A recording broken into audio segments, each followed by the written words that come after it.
नमस्कार दोस्तों, एक बार फिर से आपका बहुत बहुत स्वागत है स्टडी फॉर सिविल सर्विसेज में। और मैं एसके त्रिपाठी आज आप सभी के लिए लेकर आया हूं यूपी पीसीएस की जो full length mock test series चल रही है हमारी, जो ज्योग्राफी पे बेस्ड टेस्ट है हमारा, उसका आज हम यहां पर बाइलिंगुअल डिस्कशन करेंगे। उसके पहले मैं आप सभी को बता देना चाहता हूं दोस्तों कि स्टडी फॉर सिविल सर्विसेज के पेड कोर्सेज चल रहे हैं जो कि राज्य की लोक सेवा आयोग की परीक्षाओं के लिए और साथ ही संघ लोक सेवा आयोग की परीक्षा के लिए संचालित किए जा रहे हैं। तो उनके बारे में आप डिटेल्स में जानकारी नीचे दिए गए इन 2 नंबर्स पर कॉल या व्हाट्सएप करके जान सकते हैं। साथ ही आप उन्हें ज्वाइन करके उनका महत्तम लाभ अर्जित कर सकते हैं। साथ ही दोस्तों, अगर अभी तक आपने हमारा टेलीग्राम चैनल ज्वाइन नहीं किया है तो आप उसे जरूर से ज्वाइन कर लें, क्योंकि उसमें परीक्षा के दृष्टिकोण से जो भी महत्वपूर्ण पाठ्य सामग्री है और जो भी अपडेट्स होती हैं उसमें बिल्कुल फ्री ऑफ कॉस्ट आपको उपलब्ध कराया जाता है, तो आप उसे भी एक्सेस कर सकते हैं। तो आइए हम अपनी सीरीज की ओर चलेंगे और अपना पहला क्वेश्चन देखेंगे। तो हमारा पहला क्वेश्चन है, ये दर्रे से रिलेटेड है, जो पासेस वगैरह होते हैं, तो उसमें ये पूछा जा रहा है कि भैया इसमें से करेक्टली कौन सा मैच्ड है, मतलब कौन सा जो है वो सुमेलित है। तो पहला लिखा है जोजिला जम्मू एंड कश्मीर। देखिए ये जो है आपका ग्रेटर जो आपका हिमालय वाला पार्ट है उसमें जोजिला पास है, आपको पता है, लेकिन अब जो है ये जम्मू और कश्मीर के रीजन में नहीं आता, अब ये कहां आता है, लद्दाख वाले रीजन में आता है। ठीक है, तो ये जो है आपका पहला वो अब सुमेलित नहीं है। ठीक है ना, अगस्त के बाद से जब से जेएनके और लद्दाख का फॉर्मेशन हो गया। ठीक है ना, तो अब जो दूसरा लिखा हुआ है बारालापचा जो आपका पास है वो आपका कहां पर है, वो आपका हिमाचल प्रदेश में है, बिल्कुल सही सुमेलित है। और उसके अलावा जो आपका जलेपला है वो भी आपका सिक्किम में अवस्थित है। तो दूसरा और तीसरा जो ऑप्शन है आपका वो बिल्कुल सीधा सीधा सुमेलित है। तो इसका आंसर आपका 2 और 3 हो जाएगा, जो कि सी में दिया गया है। ठीक है, और नेक्स्ट क्वेश्चन देखेंगे यहां पर करेवा। ठीक है ना, एक करेवा जो है स्पेसिफिक आपकी जो है भौगोलिक क्या है, स्थलाकृति है। ठीक है, तो वो पूछा जा रहा है कि ये हिमालय के किस, जो फॉर्मेशन होता है करेवा का, वो हिमालय के किस उपखंड के लिए प्रसिद्ध है। तो देखिए मैं आपको बता दूं कि ये जो है पार्ट जो है वो कश्मीर हिमालय का पार्ट है करेवा। ठीक है ना, करेवा बहुत फेमस है। करेवा में किस टाइप की खेती के लिए वो फेमस है वो आप मुझको कमेंट बॉक्स में बताइएगा। ठीक है ना, तो जो हिमालय का हम डिवीजन करते हैं, जब हॉरिजॉन्टल करते हैं और वर्टिकल करते हैं, दोनों तरीके से करते हैं हम। ठीक है ना, तो उसमें जो डिवीजन किया जाता है, तो जैसे कश्मीर हिमालय को जो ऊपर वाला पार्ट आप देख रहे हैं, ठीक है ना, तो उसी से संदर्भित है वो। ठीक है ना, तो उसमें क्या करते हैं हिमालय में कि वर्टिकल भी किया गया है और आपका क्या किया गया है, जो हॉरिजॉन्टल भी डिवीजन किया गया है। तो ये कश्मीर हिमालय का पार्ट है, हिमाचल हिमालय, अरुणाचल हिमालय और सिक्किम हिमालय का पार्ट नहीं है। इसका आंसर आपका ए कश्मीर हिमालय हो जाएगा। ठीक है, बिल्कुल कंटेक्चुअल क्वेश्चन है, मैप बेस्ड। आप लोग मैप जो है रेगुलर बेस्ड पे क्या करते रहिए, उसको रिवाइज करते रहिए। ठीक है, नेक्स्ट क्वेश्चन में हमारे ये पूछा जा रहा है कि जो हमारी नेबरिंग कंट्रीज के साथ जो इंडिया हमारा बाउंड्री शेयर करता है, मतलब जो सीमावर्ती देश है, उनके संदर्भ में यहां पर जो राज्य है, जो देशों के साथ सीमा लगाते हैं, अपनी साझा करते हैं, उनके संदर्भ में क्वेश्चन फ्रेम किया गया है। तो पहला ये कि जो वेस्ट बंगाल है आपका, वो जो 3 कंट्रीज के साथ अपनी बॉर्डर को शेयर करता है। तो बिल्कुल ठीक बात है, आप मैप में देखेंगे तो नेपाल और जो आपका भूटान है, ठीक है, और बांग्लादेश, इसके साथ जो है पश्चिम बंगाल अपनी सीमा साझा करता है। और बांग्लादेश से सबसे ज्यादा, सबसे लंबी सीमा लगने वाला जो राज्य है वो भी आपका कौन सा है, वेस्ट बंगाल ही है। ठीक है ना, इसके बाद अगर अपन देखें तो पहला स्टेटमेंट आपका ठीक हो गया। दूसरा ये कि जो त्रिपुरा है वो तीनों तरफ से म्यांमार से घिरा हुआ है। अब आप मैप देखिए, नॉर्थ ईस्ट देख रहे हैं अपन, तो नॉर्थ ईस्ट वाला एरिया देखेंगे तो म्यांमार तो इधर है और त्रिपुरा जो है आपका वो इधर है, तो म्यांमार से कैसे लगेगा, वो तो बांग्लादेश से तीनों तरफ से घिरा हुआ है। तो दूसरा स्टेटमेंट आपका गलत हो गया। तीसरा ये कि जो सिक्किम है वो 2 देशों के साथ अपनी सीमा साझा करता है, उसकी सीमा 2 देशों के साथ लगी है, उसके बॉर्डर की बात हो रही है, तो भैया उसकी भी सीमा जो है 3 देशों के साथ लगी हुई है, नेपाल, चाइना और भूटान, नेपाल, चाइना और भूटान। ठीक है, तो तीसरा जो स्टेटमेंट है वो भी गलत हो गया, दूसरा स्टेटमेंट भी आपका गलत हो गया, तो पहला बस स्टेटमेंट सही है, इसका आंसर आपका ओनली 1 ए हो जाएगा। क्वेश्चन है हमारा, इसमें जो हिमालयन जो पर्वतमालाएं हैं, जो हिमालयन रेंजेस हैं, उनको नॉर्थ टू साउथ हमको अरेंज करना है। ठीक है, तो यहां पर पीर पंजाल है, जास्कर है, धौलाधर है, लद्दाख है और काराकोरम है। तो देखिए सबसे ऊपर नॉर्थ में काराकोरम आएगा, उसके बाद आपका लद्दाख आएगा, उसके बाद आपका आएगा जास्कर और उसके बाद आपका आएगा पीर पंजाल और सबसे नीचे आएगा, यहां पर जो दिए गए हैं ऑप्शन, उसमें आएगा आपका क्या, जो आपका धौलाधर रेंज है। तो इस हिसाब से क्या हो गया, 5 4 2 1 3। ठीक है, तो इसका आंसर आपका बी हो जाएगा, 5 4 2 1 3। नेक्स्ट क्वेश्चन देखेंगे और इसमें यह पूछा जा रहा है कि कौन सी जो झील है वो आपकी टेक्टोनिक गतिविधि का परिणाम है, ठीक है ना। प्लेट टेक्टोनिक थ्योरी वगैरह आपने पढ़ा होगा। तो पहला लिखा है पुल्लिकट लेक, ये नहीं है, कोल्लेरू भी नहीं है, और वुलर लेक जो है, जो लार्जेस्ट फ्रेश वाटर लेक है आपकी, वुलर लेक जो है, वहां पर जो है प्लेट टेक्टोनिक जो एक्टिविटीज थी उसी के कारण वो निर्मित हुई है, और वहां पर फिर उसको फेड किया है किसने, जो आपकी झेलम रिवर है। तो वुलर लेक जो है वो टेक्टोनिक एक्टिविटीज का ही परिणाम है। चिल्का झील जो आपका उड़ीसा वाला है वो आपका टेक्टोनिक गतिविधि का परिणाम नहीं है, वो लगून है, आपको पता है।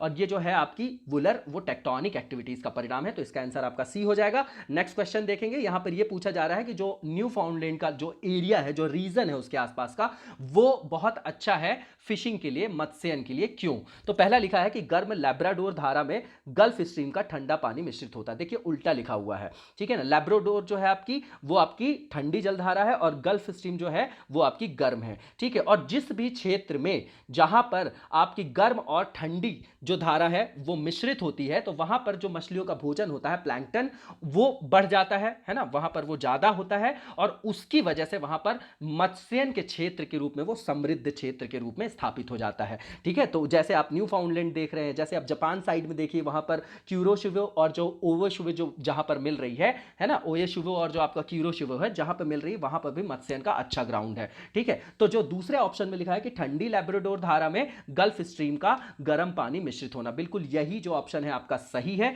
तीसरा लिखा है कि यहां पर जो है हाई टाइड्स आते हैं उसके कारण, तो ये कोई भी कारण इसका नहीं है। और लास्ट वन लिखा है कि तापमान जो है यहां पर सुटेबल होता है। तो ये सब नहीं, जो मेन रीजन है आपका, वो आपकी वार्म और कोल्ड करंट जब जहां पर मिल जाती है, वहां पर आपका मत्स्यन के लिए सबसे अच्छा ग्राउंड होता है। लेकिन इसके कुछ साइड इफेक्ट भी होते हैं, जैसे यहां पे फॉग हो जाता है, तो जो सी लाइन ऑफ कम्युनिकेशन है वो तो बाधित होगा ना जहाज वहाज चलाने में, ठीक है ना। तो इसका जो आंसर है वो आपका बी हो जाएगा। नेक्स्ट क्वेश्चन देखेंगे, और इसमें यह पूछा जा रहा है कि जो उष्ण कटिबंधीय आपका चक्रवात है, साइक्लोन है, उसके संदर्भ में कौन सा कथन जो है आपका वो सही है। तो पहला, ये दुनिया की सबसे डिजास्टरस नेचुरल जो आपकी डिजास्टर है, डिवास्टिंग जो नेचुरल कैलामिटीज हैं, उसके अंतर्गत इसको शामिल किया जाता है, बिल्कुल सही बात है। दूसरा ये कि जिस स्थान पे ये तट का कटाव करता है, ठीक है ना, जिस मतलब कस्ट, मतलब आप कोस्ट में देखेंगे तो वहां पर इसका क्या होता है, बोलते हैं ना कि लैंडफॉल ऑफ द साइक्लोन हो गया है, उसको बोला जाता है। होता क्या है कि जो चक्रवात है आपका, उसके लिए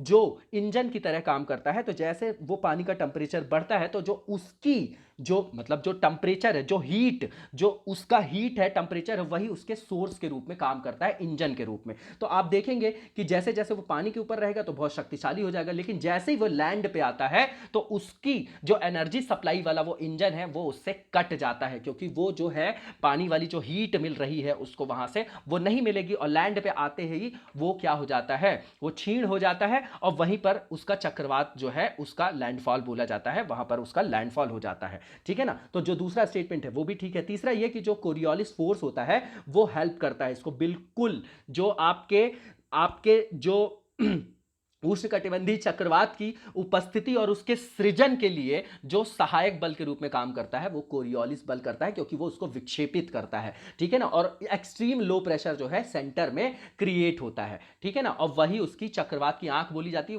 वो जो है आपका शांत क्षेत्र होता है, वो कोरियोलिस बल के कारण ही वहां से विक्षेपित होके और फिर हवाएं जो है वो वहां उसको भरने के लिए आती हैं, और वहां पर क्या बन जाता है, आप देखेंगे कि ऐसे ऐसे ऐसे जो है चक्रवात वो है आपका बनता चला जाता है। तो तीसरा स्टेटमेंट जो है वो भी आपका बिल्कुल ठीक है, और इसके सारे के सारे स्टेटमेंट सही हैं, ऑल ऑफ द अबव। इसका जो आंसर हो जाएगा आपका वो डी हो। नेक्स्ट क्वेश्चन है हमारा, सॉइल को लेकर फ्रेम किया गया है, जो आपकी एलुवियल सॉइल होती है, जलोढ़ मिट्टी, उसके संदर्भ में सही कथन का चुनाव करना है। पहला ये कि जो ह्यूमस है, लाइम है, और जो ऑर्गेनिक मैटर्स हैं वो इसमें पाए जाते हैं, बिल्कुल ठीक बात है, और ये बहुत ज्यादा क्या होती है, उपजाऊ भी होती है। और जो दूसरा स्टेटमेंट लिखा गया है कि इसमें जो बालू की मात्रा है, देखिए जो बालू की मात्रा है देश में पश्चिम से पूर्व की ओर घटती जाती है, बिल्कुल ठीक बात है। थार वाले डेजर्ट से देखिए वेस्ट टू ईस्ट जाइए आप तो कम होती जाती है, ये भी ठीक है। और मतलब जो सैंड कंटेंट है डिक्रीज होता है वो from west to east of the country, ये ठीक है। तीसरा ये लिखा हुआ है कि हाईली फर्टाइल है, तो ये आपको पता है कि जलोढ़ मिट्टी है, ये बहुत ज्यादा उपजाऊ होती है।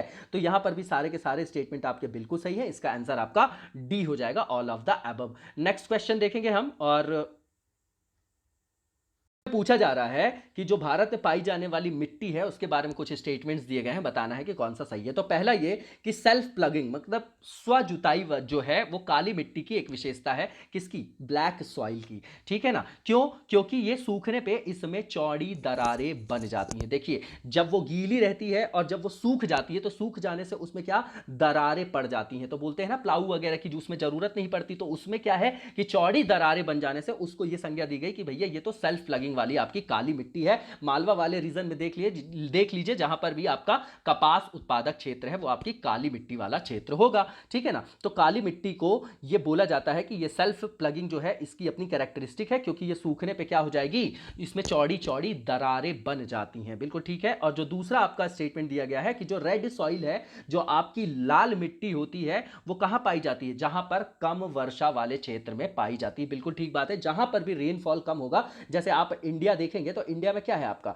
इंडिया में आप देखेंगे तो जो वेस्ट से आप ईस्ट की ओर जाएंगे तो क्या होगा, वर्षा की मात्रा बढ़ती है। मतलब ईस्ट टू वेस्ट देखिए तो नॉर्थ ईस्ट वाले क्षेत्र में जैसे मासिन राम है, ये वाला एरिया जो हो गया आपका, वहां पे वर्षा बहुत ज्यादा। उससे जैसे इधर आते जाएंगे आप वेस्ट की ओर, राजस्थान की ओर, गुजरात की ओर, तो वर्षा की मात्रा जो है धीरे धीरे कम होती जाती है। उसके पीछे पूरा का पूरा जो है, जो आपकी ट्रेड विंड्स वगैरह होती हैं, उसका पूरा का पूरा प्रभाव होता है। तो ज्यादा डिटेल में नहीं जाएंगे। जो लाल मिट्टी है आपकी वो कम वर्षा वाले क्षेत्र में पाई जाती है। इसका भी आंसर आपका बोथ हो जाएगा, बोथ स्टेटमेंट्स आर राइट। इसका आंसर आपका सी होगा। नेक्स्ट क्वेश्चन है हमारा, इसमें यह पूछा जा रहा है कि कौन से वो कारक हैं जो साउथ वेस्ट मानसून के गठन को प्रभावित करते हैं। तो पहला जो है कि जो आईटीसीजेड होता है आपका, ठीक है ना, अगर ग्लोब में अपन देखें तो जैसे आईटीसीजेड होता है, तो जैसे सूर्य अपना उत्तरायण होता है और दक्षिणायन होता है। जैसे अभी जो है 21 जून को सूर्य कहां होगा, कर्क रेखा पे। तो अब क्या हो गया, उत्तरायण हो गया ना सूर्य, तो वो उत्तरायण हो गया, तो मतलब क्या कि उत्तरी गोलार्ध में अगर सूरज रहेगा तो जो आईटीसीजेड है,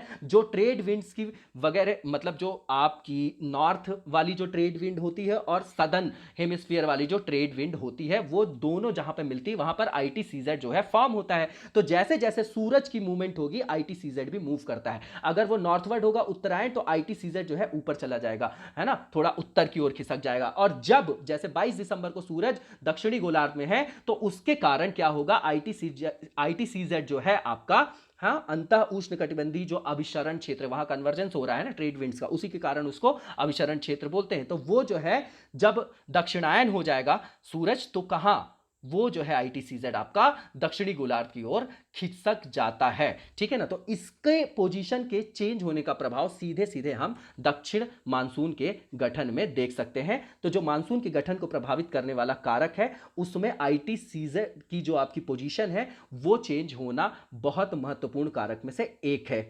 नेक्स्ट जो ऑप्शन है हमारा, इसमें दिया गया है, नेक्स्ट स्टेटमेंट मान लीजिए उसको, कि तिब्बती पठार, जो बी ऑप्शन में दिया गया है। तो तिब्बतन प्लेटू का आपको पता है कि इसका बहुत व्यापक प्रभाव हमारे मानसून के फॉर्मेशन में होता है। इसकी क्या है विशेष जो है, अक्षांशीय अवस्थिति के कारण और हाइट के कारण। इसकी एवरेज हाइट देखेंगे तो 4 किलोमीटर है। इससे क्या होता है कि विंटर में आप देखेंगे, सर्दियों में, तो इसका जो तापमान होता है, टेम्परेचर बहुत कम होता है। इसी तरीके से आप गर्मी में अगर देखेंगे तो क्या होगा, है ना, इसका जो टेम्परेचर है बहुत ज्यादा हो जाएगा। अब इससे होता क्या है, आप देखेंगे कि हिमालय को देखेंगे तो आप ऊपर से देखेंगे वहां पर वो चौड़ा है, लेकिन नॉर्थ ईस्ट वाला जो एरिया है आपका, वहां पर जो हिमालय है वो उसका संकीर्ण एरिया होता है, जहां पर नॉर्थ ईस्ट आपका राज्य है, ठीक है। वहां पर क्या होता है कि ट्रॉपिकल ईस्टर्ली जेट स्ट्रीम जो है निर्मित होती है। क्यों होती है? क्योंकि उत्तरी मैदान जो हमारा नदन प्लेन वाला एरिया है इंडिया का, वहां पर क्या होता है, वायु का आरोहण होता है। जैसे टेंपरेचर बढ़ेगा तो वहां पर क्या होगा, वायु का आरोहण होगा, ऊपर उठेगी, और फिर वो तिब्बत के पठार पर उसका आरोहण हो जाता है, जहां पे दोनों पवन जो है ये मिल जाती हैं। और जहां पे ये दोनों पवन मिल जाती हैं, जब कन्वर्जेंस हो जाता है, तो वहां क्या होगा, प्रेशर ग्रेडियंट जो फोर्स है, दाब प्रवणता बल जो है वो ज्यादा हो जाएगा। तो तापांतर जो है, टेंपरेचर डिफरेंस, वो बहुत ज्यादा हो जाता है वहां पर, वहां लगभग 25 का डिफरेंस आ जाता है वहां पर, और उसी के कारण वहां पर जेट स्ट्रीम फॉर्म होती है, ठीक है। तो इसीलिए होता है कि जो मानसून है उस पर सीधा सीधा इंपैक्ट तिब्बतन प्लेटू का देखा जाता है। आप देखेंगे कि अगर सर्दी में तिब्बत के पठार में अगर बर्फ मतलब जमी है, तो पिघलने से उसके और निम्न वायुदाब क्षेत्र निर्मित होने में वहां पर देरी लगती है, सीधा सीधा इंपैक्ट पड़ता है मानसून पे। ज्यादा डिटेल में नहीं जाएंगे। नेक्स्ट स्टेटमेंट देखेंगे कि यहां पर लिखा गया है कि जो लैंड है आपका और जो वाटर है, इसके जो टेंपरेचर डिफरेंस में, मतलब इसके तापमान में और शीतलन में विभेद होता है। बिल्कुल सही बात है। आप कभी भी देखेंगे तो जो एयर का मूवमेंट होगा वो तो उसी से होगा ना, लैंड वाला एरिया होगा और आपका कौन सा, वाटर वाला। तो आपको पता है कि जो लैंड वाला एरिया होता है उसमें जो पेनिट्रेशन होता है इसका जो आपकी सौर विकिरण है तो वो क्या होगा, सॉलिड एरिया है तो धीरे धीरे और कम दूरी तक जाएगी, तो वो जल्दी ठंडा होगा और जल्दी गर्म होगा। लेकिन आप अगर वाटर बॉडी की बात करेंगे, है ना, तो जल निकाय की बात करेंगे, तो वहां पर जब सौर विकिरण आता है तो वहां क्या होता है, ज्यादा नीचे तक पेनिट्रेशन होता है, इसीलिए वो ज्यादा होल्ड कर सकता है उसको, ठीक है ना, टेम्परेचर को। तो क्या होता है, वो देर से ही ठंडा होता है और देर से ही गर्म होता है। इसका बहुत बड़ा फर्क आपके किसमें, एयर के किसमें होगा, सर्कुलेशन में होगा। तो ये भी मानसून फॉर्मेशन में सीधा सीधा प्रभाव डालता है। तो तीनों के तीनों स्टेटमेंट आपके ठीक है और इसका आंसर जो हो जाएगा आपका वो डी हो जाएगा, ऑल ऑफ द अबव। ठीक है, नेक्स्ट क्वेश्चन देखेंगे और नेक्स्ट क्वेश्चन जो हमारा है वो आपका गोदावरी की जो ट्रिब्यूटरीज हैं, गोदावरी नदी की, उसके बारे में है, बताना है कौन कौन सी है। तो पहला लिखा है इसमें पूर्णिया लिखा है, देखिए यहां पे थोड़ा टाइपिंग मिस्टेक है, ये आपकी पूर्णा है, क्या है, पूर्णा नदी है। ठीक है, ये बिल्कुल है गोदावरी की ही ट्रिब्यूटरी है ये। दूसरी जो है प्राणहिता, ये भी आपकी गोदावरी की ट्रिब्यूटरी है, और जो सबरी है आपकी वो भी गोदावरी की सहायक नदी है। तो तीनों की तीनों जो है आपकी गोदावरी की सहायक नदियां हैं और इसका आंसर आपका ऑल हो जाएगा जो कि डी में दिया गया है। ठीक है ना, इसके बाद हम नेक्स्ट क्वेश्चन देखेंगे और जो हमारा नेक्स्ट क्वेश्चन है इसमें पूछा जा रहा है कि जो भारत है, भारत में जो हमारा एरिया है कौन सा, समशीतोष्ण भाग जो है उष्णकटिबंधीय भाग के क्षेत्रफल का दुगना है। मतलब आप टेम्परेट जोन देखेंगे अगर, तो ट्रॉपिकल एरिया के जो पार्ट है उसके एरिया से वो दोगुना है, लेकिन फिर भी भारत को एक ट्रॉपिकल कंट्री माना जाता है। क्यों माना जाता है, उसके कारण यहां पर बताने हैं और बताना है कौन सा आपका स्टेटमेंट सही है। तो पहला ये कि जो जलवायु पे उष्णकटिबंधीय जो मानसून का वर्चस्व होता है ना, वर्चस्व है मतलब वो क्या है, डोमिनेंट है, और जो शीतोष्ण वायु राशि का प्रवाह है वो हिमालय द्वारा अवरुद्ध है। बिल्कुल ठीक बात है। अगर आप इंडिया की बात करेंगे और इंडिया में देखेंगे जैसे आपके हिमालय की अवस्थिति है, तो आप देखिए कि ऊपर से जो बहुत ठंडी हवा है जो साइबेरियन रीजन की, वो यहां पर नहीं आती, उसके लिए हिमालय बैरियर के रूप में काम करता है। ठीक है ना, तो उससे क्या होता है कि जो हमारी जलवायु है वो उष्णकटिबंधीय मानसून के अंतर्गत ही आती है, क्योंकि जो टेम्परेचर रेंज है हमारी वो उसी से संदर्भित रहती है, उसी के हिसाब से क्या होती है, सिंक्रोनाइज होती है। तो पहला स्टेटमेंट आपका बिल्कुल ठीक है। दूसरा स्टेटमेंट देखेंगे, इसमें जो सेटलमेंट है, डिसीज है, जो एग्रीकल्चर है और जो प्राइमरी एक्टिविटीज है वो सब किस तरीके की हैं अपनी प्रकृति में, बिल्कुल उष्णकटिबंधीय प्रकृति के हैं। तो बोथ स्टेटमेंट्स जो है आपके वो बिल्कुल करेक्ट है और जो इसका आंसर हो जाएगा आपका वो सी हो जाएगा। ठीक है ना, वो सी हो जाएगा। ठीक है ना, इसको समझिएगा, ये जो है आपका ये सांस्कृतिक कारण दिया गया है। ठीक है ना, और ये जो पहला है आपका वो भौगोलिक कारण है। ठीक है ना, इस तरीके से डिवीजन करते हैं ज्योग्राफी को, सोसाइटी से, इकोनॉमी से, कल्चर से हम व्यापक रूप में इंटरलिंक करके तब पढ़ते हैं और उससे फिर अपना कंक्लूजन ड्रॉ करते हैं। तो बोथ स्टेटमेंट्स आर राइट, इसका आंसर आपका सी हो जाएगा। नेक्स्ट क्वेश्चन देखेंगे, देखिए ये जो आपका कोरल रीफ है उसके ग्रो करने के लिए जो आइडियल कंडीशन है उसके बारे में क्वेश्चन है। देखिए ये आप जान लीजिए कि आपको पता भी होगा कि जो कोरल रीफ है उसकी वृद्धि के लिए जो आदर्श स्थिति होती है ना वो बिल्कुल बैलेंस्ड होनी चाहिए, ना बहुत ज्यादा खारा ना बहुत ज्यादा मीठा, है ना, और जो तापमान है वो भी आपका 27 डिग्री के आसपास जो है वो अच्छा माना जाता है कि वहां पर फिर उसकी जो अवस्थिति है वो अच्छी होगी और उसके लिए क्या होगी, बेनिफिशियल होगी। तो जो पहला स्टेटमेंट है इसमें लिखा हुआ कि सूर्य के प्रकाश की काफी अच्छी मात्रा की आवश्यकता होती है लेकिन बैलेंस्ड, ये आपका बिल्कुल ठीक है। दूसरा ये देखिए फेयरली गुड लिखा हुआ है इंग्लिश में, बिल्कुल ठीक लिखा हुआ है। दूसरा ये कि साफ खारा जल मतलब बैलेंस्ड, है ना, बिल्कुल ठीक है। तीसरा ये कि प्रदूषित जल, देखिए प्रदूषित जल नहीं होगा, ये तो इंडिकेटर स्पीसीज है ना, आपकी सांकेतिक प्रजाति है, तो अगर ये प्रदूषित हो जाता है जल तो इनकी क्या है, मृत्यु होने लगती है। आप देखते हैं कि ये सिम्बायोटिक जो आपका रिलेशनशिप में रहता है जूज़ैंथेले के साथ, तो जूज़ैंथेले क्या करता है, इनके लिए खाना बनाता है ना, प्रकाश संश्लेषण की प्रक्रिया करके, और ये इनको क्या देते हैं, रहने के लिए आवास देते हैं। ठीक है, तो जब वो मृत हो जाएंगे तो फिर क्या होगा, इनका भोजन नहीं बन पाएगा तो ये भी खत्म हो जाते हैं वहां पर। ठीक है, तो वहां पिगमेंटेशन उनका खत्म हो जाता है। तो तीनों जो स्टेटमेंट है उसमें तीसरा स्टेटमेंट आपका गलत है। ठीक है, ऊपर के दोनों स्टेटमेंट आपके बिल्कुल ठीक है। तो इसका आंसर आपका क्या हो जाएगा, इसका आंसर आपका 1 और 2 बी हो जाएगा। नेक्स्ट क्वेश्चन देखेंगे और यहाँ पे ये पूछा जा रहा है कि जो महासागर है हमारे उसके उष्णकटिबंधीय वर्षा वन के रूप में किसे जाना जाता है। जहाँ पर क्यों बोला जा रहा है इनको वर्षा वन, क्योंकि यहाँ की बायोडाइवर्सिटी जो है बहुत ज़्यादा रिच होगी। तो ये आपका कोरल रीफ वाला एरिया होता है, बिल्कुल बहुत ही ये मतलब पॉपुलर क्वेश्चन है, बहुत सारे लोक सेवा आयोग की परीक्षाओं में इनको पूछा जाता है रेगुलरली। तो इसका आंसर आपका कोरल रीफ हो जाएगा। ठीक है, और बिल्कुल ये कंटेक्चुअल क्वेश्चन है, तो फाइटोप्लैंक्टन नहीं है और आपका जो है आइलैंड भी नहीं है, ठीक है ना। वैसे भी आप देखिए सेंस ऑफ ह्यूमर से भी लगाते तो सीधे ही कोरल रीफ यहाँ पर दिखाई दे जाता आपको, ठीक है। नेक्स्ट क्वेश्चन देखेंगे और जो नेक्स्ट क्वेश्चन है हमारा वो कोरल ब्लीचिंग को लेके है, जो मैंने आपको ऊपर बताया, जो जूजेंथले वगैरह जो सिम्बायोटिक रिलेशनशिप में बता रहा था। तो उसके कारण क्या होते हैं, तो देखिए टेम्परेचर, मैंने बोला बैलेंस्ड टेम्परेचर की मतलब बैलेंस्ड जो टेम्परेचर होता है, बिल्कुल संतुलित जो है वो वैसा वहां पर एटमॉस्फेयर चाहिए होता है। तो महासागर के तापमान में अगर बदलाव होगा तो कोरल ब्लीचिंग होगी कि नहीं होगी, बिल्कुल होगी।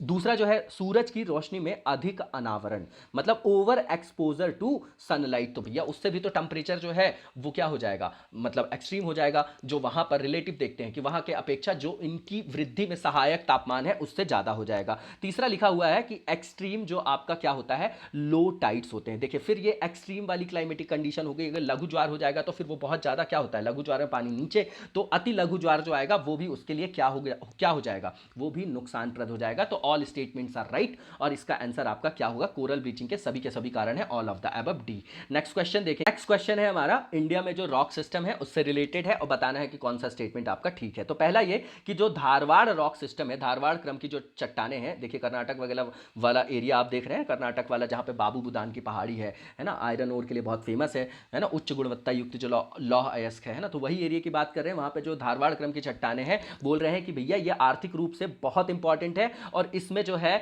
उच्च गुणवत्ता वाला जो है आपका आयरन और मैंगनीज जो है, आपका तांबा है और आपका लेड है और सोना है, ये पाए जाते हैं, बिल्कुल ठीक है। दूसरा ये कि जो विंध्यन रॉक सिस्टम है वहां पर आपकी धात्विक खनिजों की उपस्थिति नहीं पाई जाती, वो क्या है आपका धात्विक खनिजों से रहित है, बिल्कुल ठीक है। दोनों के दोनों स्टेटमेंट आपके ठीक है और इसका आंसर आपका बोथ हो जाएगा जो कि सी में दिया गया है, बिल्कुल सीधा क्वेश्चन है ये। नेक्स्ट क्वेश्चन देखेंगे, शिवालिक रेंज की बात कर रहे हैं यहां पर, उसके संदर्भ में हमको यहां पर स्टेटमेंट देके बताना है कि कौन सा स्टेटमेंट आपका ठीक है। तो पहला ये कि जो पंजाब और हिमाचल प्रदेश है, ठीक है ना, हिमाचल प्रदेश है, वहां पर शिवालिक श्रेणी को सदर्न जो उसका ढलान है वो लगभग जंगल रहित है। इन ढलानों को जो चोस नामक मौसमी धाराओं द्वारा विच्छेदित किया जाता है, बिल्कुल ठीक है ना। ये जो स्लोप्स है आपका, जो सीजनल स्ट्रीम होती है जिसको बोला जाता है चोस, उसके ज्यादा उसके द्वारा इसको क्या किया जाता है, विच्छेदित किया जाता है, बिल्कुल ठीक है। ये जो पहला स्टेटमेंट है।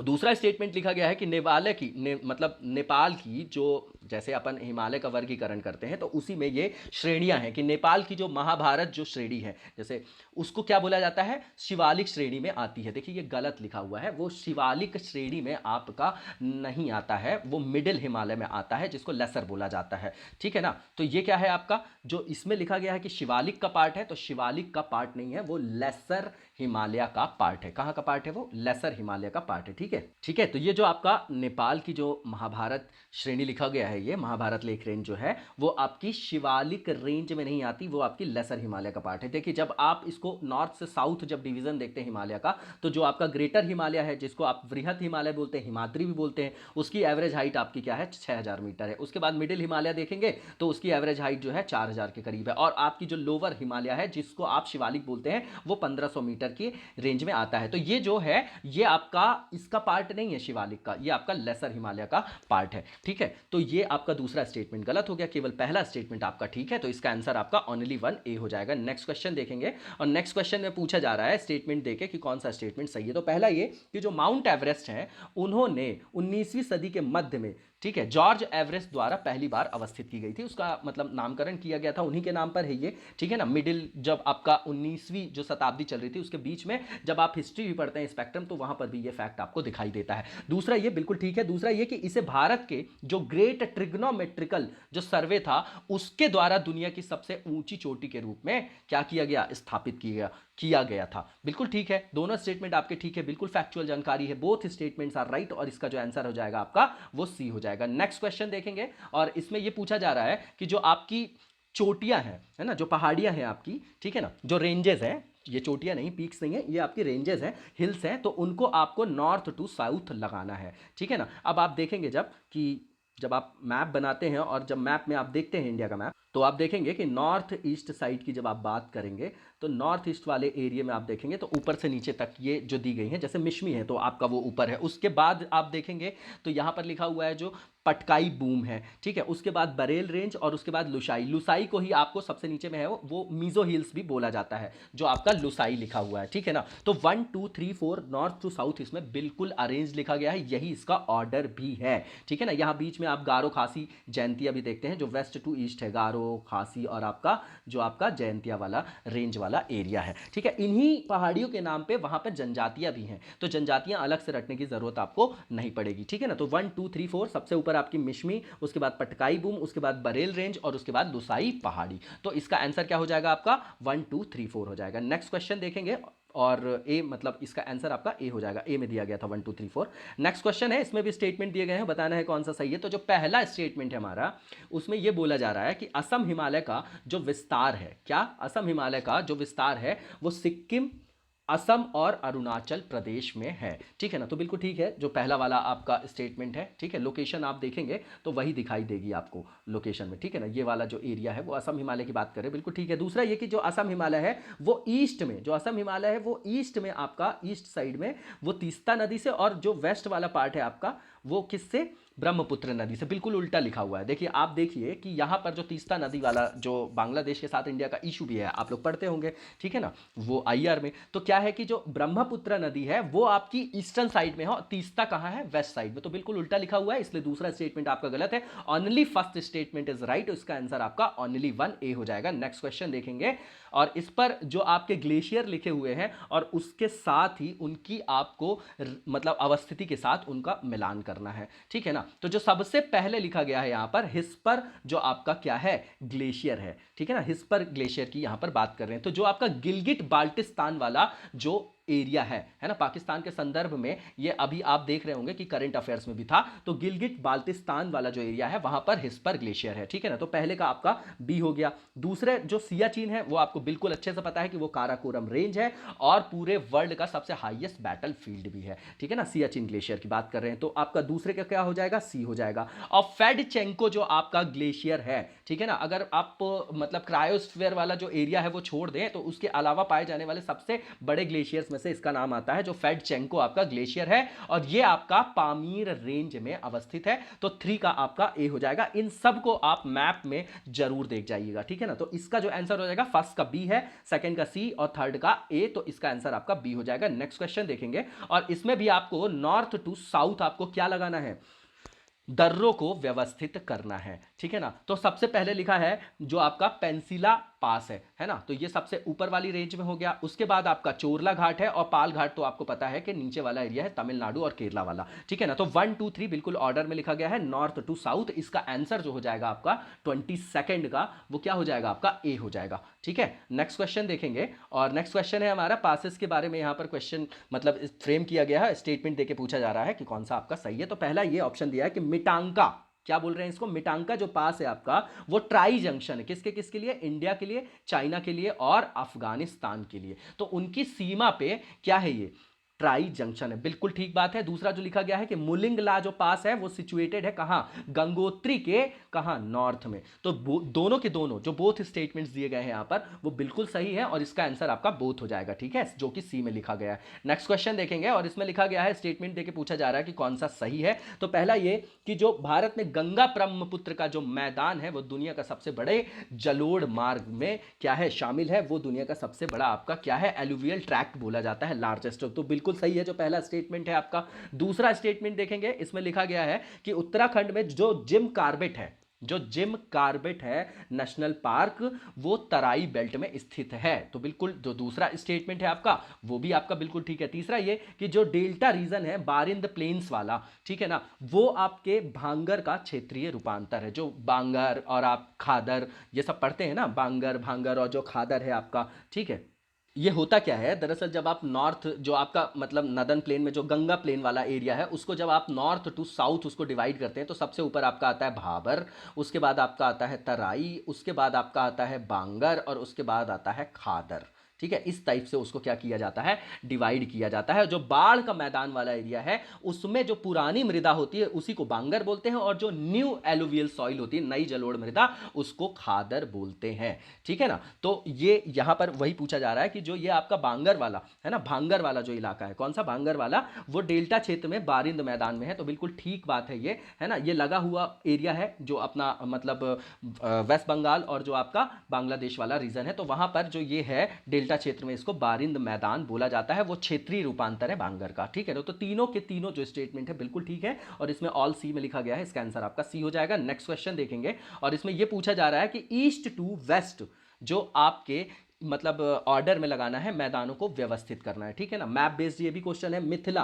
देखिए अब आप देखिए, मिथिला है, अवध है, तो बिहार वाला एरिया हो गया, और फिर यूपी वाला, और फिर रोहिलखंड आ गया, और आपका मालवा का मैदान। तो मालवा का मैदान जो हो गया इसमें सबसे क्या हो गया, वेस्ट में हो गया, और सबसे ईस्ट में आपका क्या हो गया, मिथिला वाला रीजन हो गया। ठीक है ना, तो इसमें क्या करना है अपने को, पूर्व से पश्चिम लगाना है। तो पूर्व में सबसे क्या आ जाएगा, मिथिला आ जाएगा, उसके बाद आपका अवध आ जाएगा, उसके बाद रोहिलखंड आएगा, और उसके बाद मालवा का प्लेन आएगा। ठीक है ना, तो 1 2 3 4 जो है इसका आंसर हो जाएगा, जो कि बी में दिया गया है। नेक्स्ट क्वेश्चन देखेंगे, और इसमें पूछा जा रहा है कि जो बुंदेलखंड प्लेट्यू है हमारा, उसमें उसके लिए कौन से स्टेटमेंट यहां पर सही है। तो जो पहला स्टेटमेंट लिखा है यहां पर, उसमें लिखा है कि मालवा प्लेट्यू के ये दक्षिण में अवस्थित है, जो पहला स्टेटमेंट है, बिल्कुल ठीक है। दूसरा जो है एवरेज हाइट जो है इसकी, वो क्या है, 300 से 600 मीटर है। उसके बाद जो धसान है, बेतवा है, और केन है ना, ये जो है मतलब नदियां हैं, ये इनकी ही जो प्रवास है इस पठार का क्या होता है, जो इन ये जो नदी है आपकी, नदियां हैं, जलधाराएं हैं, जो नदियां हैं, इसका जो प्रवाह है इस पठार से होता है। तो बिल्कुल ठीक बात है,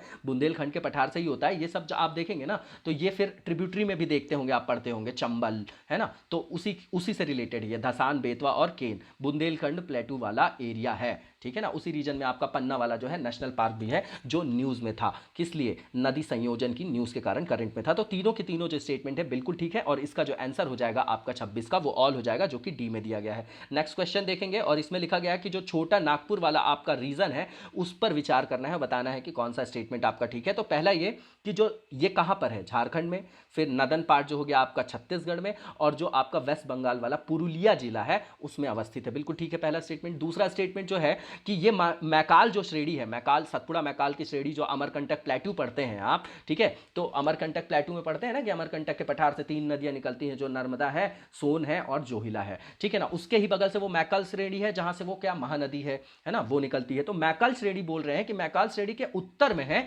छोटा नागपुर, तो ये गलत बोल रहे हैं। मैकाल श्रेणी के उत्तर में आप देखेंगे तो बघेलखंड वाला प्लेट्यू वाला रीजन आएगा। तो जब आप मैप में देखेंगे तो छोटा नागपुर की अवस्थिति तो वैसे भी समझ में आ गई आपको। अब बोल रहे हैं कि भैया जो छोटा नागपुर का पठार है मैकाल श्रेणी के उत्तर में, कहां से आएगा भैया, मैप में देखिए बिल्कुल उत्तर में नहीं है, उत्तर की बात करेंगे मैकाल श्रेणी के, तो आप देखेंगे कि वहां पर बघेलखंड प्लेट्यू वाला रीजन जो है वो आता है। तो दूसरा स्टेटमेंट गलत है, पहला स्टेटमेंट आपका ठीक है, तो इसका आंसर आपका ए हो जाएगा। नेक्स्ट क्वेश्चन देखेंगे, इसमें जो मतलब पूछा जा रहा है कि कौन सा प्लेट्यू है जिसको मलनाड और मैदान के रूप में डिवाइड किया गया है। तो ये भैया आपका कर्नाटक वाला रीजन है, कर्नाटक का पठार वाला रीजन है, महाराष्ट्र नहीं है, तेलंगाना नहीं है, छत्तीसगढ़ भी नहीं है, कर्नाटक वाला एरिया है, जहां पर धरवाड़ क्रम की चट्टानें और जहां पर उच्च गुणवत्ता युक्त आपका आयरन ओर पाया जाता है, बाबू बुदान की पहाड़ी वाला। तो वहां पर क्या है, कर्नाटक के पठार में मलनाड और मैदान में उसको क्या किया गया है, विभाजित किया गया है। तो इसका आंसर आपका क्या हो जाएगा, बी हो जाएगा। नेक्स्ट क्वेश्चन देखेंगे, और इसमें यह पूछा जा रहा है कि मतलब नॉर्थ टू साउथ हमको पहाड़ियों को क्या करना है,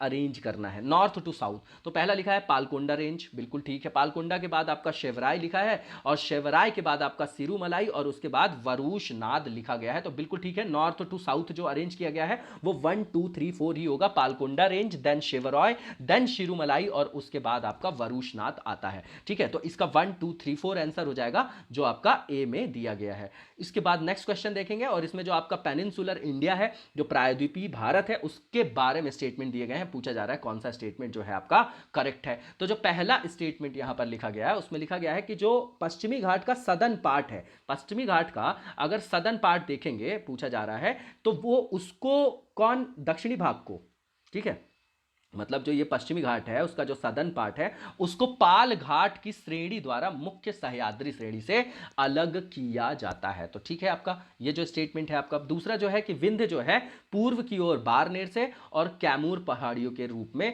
बढ़ता है, जो दूसरा स्टेटमेंट लिखा है बिल्कुल ठीक है। ये कैमूर रेंज जो कटनी वाला बाक्साइड वाला एरिया है वही है। तो विंध्यन जो है रेंज जो विंध्यास है वो कंटिन्यू करता है ईस्टवर्ड, कैसे, एज द भारनेर और आपका कैमूर रेंज। बिल्कुल ठीक है, दोनों स्टेटमेंट ठीक है आपके, और इसका आंसर आपका बोथ हो जाएगा जो कि सी में दिया गया है। नेक्स्ट क्वेश्चन देखेंगे और इसमें लिखा गया है कि जो आपकी उनमंजी तट रेखा, देखिए समझिएगा, एमरजेंस, जो coast line of emergence is formed by, ठीक है, कि किस तरीके से उसका एमरजेंस हो जाता है कोस्ट लाइन का। तो भूमि का उत्थान और समुद्र के स्तर का कम होना, देखिए दोनों इंटरलिंक्ड है। समुद्र का स्तर कम होगा तो जो वहां पर लैंड, मतलब जो भी लैंड फॉर्म है उसका उत्थान तो हो ही जाएगा ना। तो दोनों तरीके से है कि भूमि का उत्थान और समुद्र के स्तर कम होने से वो जो है आपकी क्या बनती है, कोस्ट लाइन ऑफ एमरजेंस होता है, उनमंजी जो आपकी तटरेखा होती है वो निर्मित होती है। ठीक है, तो बोथ स्टेटमेंट्स आर राइट और इसका भी आंसर आपका सी हो जाएगा। नेक्स्ट क्वेश्चन देखेंगे और इसमें उसी के बारे में है कि जो आपका कोस्ट लाइन का जो, मतलब कोस्ट लाइन का जो एमरजेंस होता है उसके अंतर्गत कौन से जो नीचे तट दिए गए हैं वो शामिल नहीं है उसमें, मतलब कौन सी जो तटरेखा है वो उनमंजी नहीं है। तो पहला लिखा हुआ है इसमें कोरोमंडल लिखा हुआ है, ठीक है ना। तो और ये तो है आपका, दूसरा मालाबार लिखा गया है और तीसरा जो लिखा गया है आपका इसमें वो लिखा गया है कोंकण तट। तो जो कोंकण है आपका महाराष्ट्र और गोवा वाला एरिया वाला है ये कोंकण तट, ये आपका क्या है, उनमंजी जो आपका तट रेखा नहीं है। बाकी कोरोमंडल और मालाबार दोनों रीजन है, ठीक है ना। तो ये आपका क्या हो जाएगा, इसका आंसर नहीं पूछा था इसलिए इसका आंसर आपका सी हो जाएगा, कोंकण कोस्ट। नेक्स्ट क्वेश्चन देखेंगे हम। नेक्स्ट क्वेश्चन में स्टेटमेंट देके पूछा जा रहा है कौन सा स्टेटमेंट सही है। तो पहला, ये उत्कल मैदान की जो सबसे प्रमुख भौतिक विशेषता है वो चिल्का झील है। चिल्का झील, सॉल्ट, जब आप मतलब सॉल्टी लेक्स पढ़ते होंगे तो इसका नाम आप विशेषकर पढ़ते होंगे। ये वही उड़ीसा वाला चिल्का वाला एरिया है जहां पर गंजम कोस्ट में ऑलिव रिडले जो आपका टर्टिल आता है, ऑलिव रिडले कछुआ जो वहां पर आते हैं और वहां पर आने के कारण वो हमेशा न्यूज में रहता है, ठीक है ना। तो ये वही एरिया है और वहां की जो मुख्य विशेषता है वो चिल्का झील है, बिल्कुल ठीक है। दूसरा जो लिखा हुआ है कि जो आपका श्रीहरिकोटा आइलैंड है वो पार्ट है उड़ीसा का, नहीं भैया उड़ीसा का पार्ट नहीं है, वो तो आंध्र प्रदेश का पार्ट है, इसलिए जो दूसरा स्टेटमेंट है वो आपका गलत है। फर्स्ट स्टेटमेंट बस सही है, ओनली वन, इसका आंसर आपका ए हो जाएगा। नेक्स्ट क्वेश्चन देखेंगे और इसमें जो न्यू मुरे जो आपका द्वीप है बे ऑफ बंगाल में, उसके बारे में ये क्वेश्चन फ्रेम किया गया है। पहला लिखा गया है कि ये जो था आपका 1970 में भोला चक्रवात के बाद बंगाल की खाड़ी में इसका क्या हुआ, उद्भव हुआ था, है ना। तो बिल्कुल ठीक बात है, वहीं से एमरजेंस इसका देखा जाता है, फिर 2010 से ये सबमर्ज भी हो जाता है, ठीक है ना। तो बिल्कुल ठीक लिखा है पहली जो जानकारी है। दूसरा ये कि यहां पर इसरो का लॉन्चिंग सेंटर है, नहीं है भैया, यहां पर इसरो का लॉन्चिंग सेंटर नहीं है, only first statement is right और इसका आंसर आपका ए हो जाएगा, ठीक है ना। ए जो आपका है वो इसका आंसर हो जाएगा। नेक्स्ट क्वेश्चन देखेंगे और इसमें पूछा जा रहा है कि जो आपकी रिवर बेसिन है और जो आपका वाटरशेड है उसमें क्या डिफरेंस होता है। देखिए जो वाटरशेड है ना वो बहुत मैक्रो कंसेप्ट है, इसमें आपकी सामाजिक, आर्थिक, सांस्कृतिक सारे आयामों को शामिल किया जाता है। लेकिन जो नदी बेसिन वाला एरिया है, देखिए जैसे कोई नदी है अब आ रही है, अब वहां पर उसकी ट्रिब्यूटरीज भी उसमें मिलती जा रही हैं, ठीक है। तो ये जो पूरा एरिया है ना इसको वाटरशेड मैनेजमेंट के थ्रू क्या किया जा रहा है, कंजर्व किया जा रहा है और इसका जो बेनिफिट है वो मोबिलाइज करने के लिए गवर्नमेंट प्लान करती है। तो वाटरशेड मैनेजमेंट की बात वहां पर होती है। तो जो नदी बेसिन है वो बहुत बड़ा क्षेत्र होता है, उसके अंदर फिर वाटरशेड को डिसाइड किया जाता है। क्योंकि उसका क्या किया जाए, तार्किक रूप में उसको उपयोग किया जाए। तो इसमें पहला स्टेटमेंट है कि नदी बेसिन में जो सारा पानी है एक बड़ी नदी में जाता है, बिल्कुल सही बात है, उसी से तो बनती है वो जो रिवर सिस्टम होता है। उसके बाद वाटरशेड का जो उपयोग है भूमि के एक छोटे से क्षेत्र का वर्णन करने के लिए किया जाता है, जो एक छोटी सी धारा, झील या वेटलैंड के लिए क्या बनाता है, निकास बनाता है। तो पहला स्टेटमेंट जो है आपका वो बिल्कुल ठीक है। दूसरा स्टेटमेंट है कि वाटरशेड के भीतर कई नदी बेसिन आते हैं, ऐसा नहीं है, नदी जो रिवर बेसिन है वो बड़ा होता है, उसके अंतर्गत कई सारे वाटरशेड बनाए जाते हैं या उसके अंदर बहुत सारे वाटरशेड आते हैं। तो दूसरा स्टेटमेंट गलत है आपका, पहला वाला आपका ठीक है जो ए में लिखा गया। तो इसका आंसर जो हो जाएगा वो ए हो जाएगा। नेक्स्ट क्वेश्चन देखेंगे हम और नेक्स्ट क्वेश्चन में यह पूछा जा रहा है कि कौन सी जो आपकी नदियां हैं वो आपकी एंटीसीडेंट के बारे में पूछा जा रहा है। देखिए जब हम नदियों की बात करते हैं तो उसमें दो चीज़ें आती हैं, उसमें से जो एक आता है आपका उसको इनसिक्वेंट बोला जाता है, ठीक है, और जो दूसरा होता है आपको वो बोला जाता है सिक्वेंट। मतलब इनसिक्वेंट का मतलब हो गया आपका पूर्ववर्ती, ठीक है, और उसके बाद जो सिक्वेंट का मतलब हो गया वो अनुवर्ती। तो जो इनसिक्वेंट के अंतर्गत एक और विभाजन होता है उसको बोला जाता है एंटीसीडेंट, मतलब पूर्ववत। तो जो आपकी युवा हिमालयन नदियां हैं, जो हिमालयन जो नदियां हैं, हिमालय से निकलने वाली युवा नदियां हैं, वो अधिक अधिकतर जो है गॉर्ज बनाती हैं, वी शेप की घाटी बनाती हैं, आई शेप्ड की घाटी बनाती, तो इनको क्या बोला जाता है? पूर्ववत। पूर्ववत का मतलब क्या हो गया कि जो अपना रास्ता है इनका ये स्वयं निर्मित करती हैं, और संबद्ध जो क्षेत्र होता है उनसे लगा हुआ जो क्षेत्र होता है वो जल विभाजक को पार कर जाती हैं। ठीक है, ये जो नेचुरल जो आपका स्लोप होता है ज्योग्राफिकल, है ना, जो आपका मतलब भूगर्भिक जो ढाल है जो नेचुरल होता है उसका अनुसरण नहीं करती हैं, उसी को बोला जाता है क्या? इनसिक्वेंट, उसी के अंतर्गत एंटीसीडेंट आता है। लेकिन जो संबद्ध क्षेत्र की जो भूगर्भिक संरचनाएं होती है उस दिशा को, उस स्लोप को अनुसरण करती हैं, उसको बोला जाता है अनुवर्ती। अनुसरण, अनुगामी, उसी से वो अनुवर्ती है, और अनुवर्ती जो होती है उसको सिक्वेंट बोला जाता है। ठीक है ना, और एंटीसीडेंट जो है वो अपना जो है अपना मार्ग स्वयं निर्धारित करती हैं, ऐसे इसको आप समझ लीजिए। ठीक है ना, तो इसमें ये अब एग्जांपल देखते हैं, आप समझ में आ जाएगा हमको कि सिंधु है, सतलज है और ब्रह्मपुत्र है, तो ये तीनों जो है हिमालय से निकलने वाली नदियां हैं। ठीक है ना, तो ये तीनों की तीनों जो है बहुत ही मतलब तेज गति से चलने वाली हैं और अपने हिसाब से चलने वाली हैं, अपनी दिशा का निर्धारण ये स्वयं करती हैं, और ये वाटर डिवाइड को भी खुद पार कर जाती हैं। ये नेचुरल जो आपका भूगर्भिक ढाल है उसका अनुसरण नहीं करती, तो तीनों की तीनों जो है आपकी वो एंटीसीडेंट ड्रेनेज के अंतर्गत आती हैं। इसका आंसर आपका ऑल हो जाएगा, सिंधु, सतलज और ब्रह्मपुत्र। नेक्स्ट क्वेश्चन देखेंगे, इसमें जो आपका ड्रेनेज सिस्टम है उससे रिलेटेड स्टेटमेंट है और बताना है कि कौन सा आपका सही है। पहला ये कि जो 90% से ज़्यादा पानी है बंगाल की खाड़ी में जाता है। आप देख लीजिए जो पूरा मतलब मैक्सिमम जो बड़ी बड़ी नदियां हैं उसका जो ड्रेनेज है वो कहाँ जा रहा है, पानी का जो बहाव है उसकी दिशा देखेंगे तो पानी उसका कहाँ जा रहा है, बे ऑफ बंगाल में जा रहा है, बंगाल की खाड़ी में, तो बिल्कुल ठीक है। दूसरा ये कि जो बंगाल की खाड़ी का जो ड्रेनेज सिस्टम है वो साउथ वेस्ट और नॉर्थ ईस्ट दोनों मानसून से वर्षा प्राप्त करता है, तो बिल्कुल ठीक बात है, साउथ वेस्ट से भी प्राप्त करेगा और नॉर्थ जो आपका ईस्ट आता है, देखिए दक्षिण पश्चिम से आ रहा है उसी से इसका साउथ वेस्ट नाम पड़ा है, और नॉर्थ ईस्ट से आ रहा है ये, है ना, तो उसको क्या बोला जा रहा है कि नॉर्थ ईस्ट, तो दोनों से ही तो पाए जाएंगे वहां पर, मतलब पानी की जो उपलब्धता है उस अपवाह तंत्र में जो बंगाल की खाड़ी में, उसमें दोनों ही जो मानसून की शाखाएं हैं उससे वर्षा प्राप्त होती हैं, तो बोथ स्टेटमेंट्स आर राइट, और इसका भी आंसर आपका क्या हो जाएगा, बोथ हो जाएगा, जो कि सी में दिया गया है। नेक्स्ट क्वेश्चन देखेंगे और इसमें स्टेटमेंट दिए गए हैं, बताना है कौन सा सही है। तो जो पहला स्टेटमेंट आपका लिखा गया है कि जो झेलम रिवर है वो फ्लो करती है northward into Wular lake. Wular lake जो है आपकी वो सबसे बड़ी क्या है, मीठे पानी की झील भी, मतलब झील है आपकी, लेक है आपकी। ठीक है ना, तो बिल्कुल सही लिखा है कि झेलम नदी जो है उत्तर की ओर वुलर झील में बहती है। दूसरा ये कि जो झेलम नदी है वो चेनाब में जो आपकी त्रिम्मू नाम की जगह है ना, त्रिम्मू बोला जाता है उसको, वहां पर वो चेनाब से मिलती है। झेलम नदी जो है आपकी चेनाब से जो मिलती है, कहां मिलती है, वो त्रिम्मू में मिलती है। दूसरा स्टेटमेंट भी बिल्कुल ठीक है आपका। और तीसरा जो आपका स्टेटमेंट है कि 724 किलोमीटर 724 किलोमीटर की कुल लंबाई में से लगभग ये 160 जो किलोमीटर है आपका वो क्या है, नेविगेबल है। नेविगेबल का मतलब क्या हो गया कि वहां पर नौवहन जो है नौ संचलन किया जाता है, वो नौ गम में है। ठीक है ना, आप देखते हैं जो इंडस का जो सिस्टम है कि सिंधु, झेलम, चेनाब और रावी और ब्यास और सतलज, तो जब इंडस वाटर ट्रीटी देखते हैं तो ये जो रिवर्स है वो इंडिया की ओर और ये जो है आपकी वो कहां, पाकिस्तान की ओर। ठीक है ना, जो 1960 में आपका वर्ल्ड बैंक ने कराया था समझौता, आज तक मतलब विश्व में बहुत आइडियल माना जाता है क्योंकि वो सक्सेस माना जाता है, लेकिन अब जो संबंध खराब हो रहे हैं उसकी वजह से वहां पर कुछ कॉन्फ्लिक्ट्स देखे जा सकते हैं। चलिए अपन अपने टॉपिक में आएंगे और कंटिन्यू करेंगे। तो ये जो तीनों के तीनों स्टेटमेंट है आपके बिल्कुल ठीक है, इसका भी आंसर आपका ऑल हो जाएगा जो कि डी में दिया गया है। नेक्स्ट क्वेश्चन देखेंगे, यहां पर जो चंबल नदी है आपकी, ये आपके इंदौर में जो महू क्षेत्र है वहां पर जो जाना पाव की पहाड़ी है वहां से निकलती है। ठीक है ना, चंबल नदी। तो चंबल नदी के बारे में यहां पर स्टेटमेंट दिए गए हैं, बताना है कि कौन सा स्टेटमेंट सही है। तो पहला लिखा है कि ये इटावा में यमुना नदी से मिलती है, बिल्कुल ठीक बात है, यूपी के इटावा जिले में ये यमुना नदी में मिलती है, पहला स्टेटमेंट बिल्कुल ठीक है। दूसरा, केवला देव जो नेशनल पार्क है, ठीक है, उसमें चंबल नदी की सिंचाई परियोजना से ही पानी की आपूर्ति की जाती है। आप मैप में देखेंगे तो आपको बिल्कुल समझ में आ जाएगा। और केवला देव जो घाना अभयारण्य है वो किस प्रवासी पक्षी के लिए बहुत फेमस है, आप लोग कमेंट बॉक्स में बताइएगा। बोथ स्टेटमेंट्स आर राइट और इसका आंसर क्या हो जाएगा आपका, सी हो जाएगा। नेक्स्ट क्वेश्चन देखेंगे और इसमें पूछा जा रहा है कि कौन सी जो नदी है वो घाघरा नदी की क्या है, ट्रिब्यूटरी है, सहायक नदी है। ठीक है ना, तो पहला लिखा गया है कि त्रिशूली।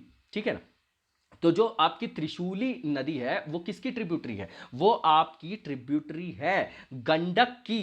ठीक है ना, गंडक रिवर की, मतलब कि वो गंडक नदी की है, घाघरा नदी की सहायक नदी नहीं है। तो पहली ही जो नदी दिया गया है त्रिशूली वो गलत है, क्योंकि वो गंडक की सहायक नदी है। बाकी शारदा, सरयू और राप्ती जो लिखा हुआ है वो तीनों की तीनों जो आपकी नदियां हैं वो किसकी सहायक नदी, घाघरा नदी की। ठीक है, इनकी ज्योग्राफिकल लोकेशन आप जरूर देख जाइएगा मैप में। अब देखिए यहां पर जो हिमालयन जो रिवर सिस्टम है उसके बारे में क्वेश्चन फ्रेम किया गया। पहला ये कि जो इनका फ्लो है वो डीप वी शेप्ड की, जो गॉर्ज बता रहा था मैं आपको, वी शेप की, वी आकार की घाटियां बनाती हैं जिन्हें गॉर्ज कहा जाता है। वही सही बात है कि उनके अंदर क्या होता है। अगर आप बात करेंगे कि नदी बहती कैसी है, तो अगर आप बात करेंगे कि नदी जब उसकी ढाल में जो तीव्रता है अगर वो ज्यादा होगी, ढाल में तीव्रता ज्यादा होगी, तो उसमें काइनेटिक एनर्जी भी ज्यादा होगी। अगर काइनेटिक एनर्जी ज्यादा होगी तो जो उसकी लोड बियरिंग कैपेसिटी है, भार वहन क्षमता, वो भी ज्यादा होगी, और जो वो कटाव करने की क्षमता रखेगा वो भी ज्यादा होगा। ठीक है ना। तो जो युवा नदियां होंगी वही तो बनाएंगी ये वी आकार की घाटी, गॉर्ज जो है वो यही बनाएंगी।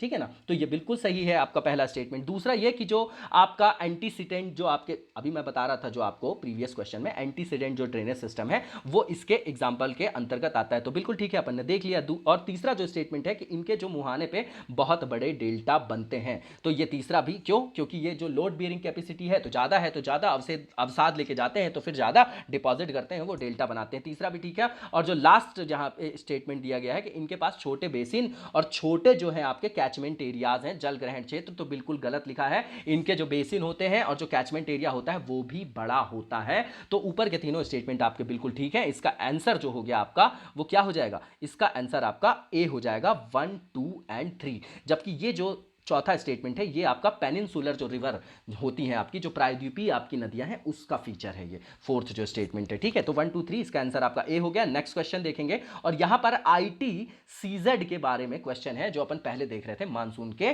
संदर्भ में। तो इसमें लिखा है कि कौन सा कथन उसके संदर्भ में गलत है। तो पहला लिखा है कि दक्षिणी गोलार्ध में जो आपकी साउथ ईस्ट जो ट्रेड विंड्स हैं, दक्षिण पूर्व व्यापारिक हवाएं, और उत्तरी गोलार्ध में जो नॉर्थ ईस्ट ट्रेड विंड्स हैं वो भूमध्य रेखा के पास एक दूसरे से मिलती हैं, जिसको अंतः उष्णकटिबंधीय अभिसरण क्षेत्र बोला जाता है। बिल्कुल ठीक बोल रहे हैं ये। ठीक है ना। ये आके जो यहां पर ये जो विंड्स हैं दोनों, जो नॉर्थ मतलब जो नॉर्थ ईस्ट आपकी ट्रेड विंड है और जो साउथ ईस्ट आपकी ट्रेड विंड है, ठीक है ना, तो वो दोनों जब आके मिल जाती हैं तो वहां पर ITCZ का क्या होता है, उसी को मिलने को बोलते हैं कि ITCZ वहां पे फॉर्म हुआ है, उसी को ITCZ बोला जाता है। बिल्कुल ठीक बात है। दूसरा ये जो है आपकी सूर्य की अवस्थिति से प्रभावित होता है, उत्तरायण होने से, दक्षिणायन होने से, है ना। तो ये अपन पहले भी डिस्कस कर चुके हैं। तो पहला स्टेटमेंट ठीक है। दूसरा ये कि कम वर्षा का क्षेत्र नहीं, ये जो है ये आपका हायर रेनफॉल वाला रीजन होता है। ठीक है ना, ये हायर रेनफॉल वाला रीजन होता है। ज्योग्राफी में वैसे भी लोकेशन वाइज देखेंगे तो जो सबसे ज्यादा बारिश है वो आपको कहां, इक्वेटर के आसपास देखा जाता है। ऊपर नीचे अगर आप 10 डिग्री की बात करें तो वहां पे देखा जाता है, वहां हमेशा रोज के रोज उस एरिया में मतलब 12 बजे के करीब दोपहर में रोज बारिश होती है। ठीक है, तो क्लाइमेटोलॉजी कहीं पर अगर देखेंगे मेंस में तो उसको ब्रीफली डिस्कस करेंगे। ठीक है, यहां पर इतना काफी है कि ये जो है आपका उच्च वर्षा वाला क्षेत्र है। तो दूसरा स्टेटमेंट जो है आपका गलत है और गलत ही पूछ रहा है।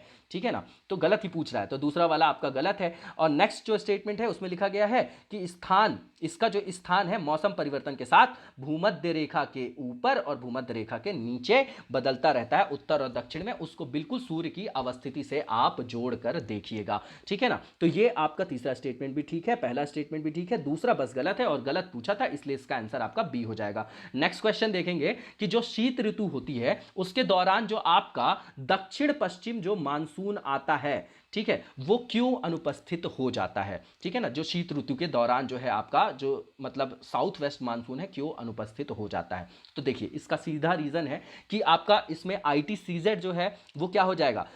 अब विंटर की बात कर रहे हैं आप, तो विंटर की बात कर रहे हैं, हमारे यहाँ अगर विंटर है तो इसका मतलब क्या है, सूरज की जो अवस्थिति है वो कहाँ, क्रिसमस के टाइम पे क्या होता है, सदन में, मतलब सदन जो आपका दक्षिणी गोलार्ध है वहां पर गर्मी होती है। क्यों, क्योंकि वहां पर जो है सूरज जो है सीधा मकर रेखा पर होता है। कब होता है वो 22 दिसंबर को होता है, तो उस टाइम पे वहां पर क्या होती है, गर्मी होती है। तो जब ITCZ है वो कहां पर खिसक के चला जाएगा, सदर्न साइड में, है ना। तो क्या होगा, यहां पर जो है वो उपयुक्त जो है टेंपरेचर नहीं बनेगा, इसीलिए दक्षिण पश्चिम मानसून जो है वो शीत ऋतु में क्या होता है, अनुपस्थित होता है। और दूसरा जो स्टेटमेंट लिखा गया कि तिब्बत पर पहले से ही एक उच्च दबाव होता है, ठीक है ना। तो मैंने बताया था कि एवरेज हाइट उसकी 4 किलोमीटर है और उसका विशेष फीचर है कि वो ठंडी में ज़्यादा ठंडा और गर्मी में बहुत ज़्यादा गर्म हो जाता है। तो वहाँ पर उच्च दबाव क्यों होगा, क्योंकि टेम्परेचर जो है बहुत कम होगा। तो दोनों के दोनों जो स्टेटमेंट है बिल्कुल ठीक है।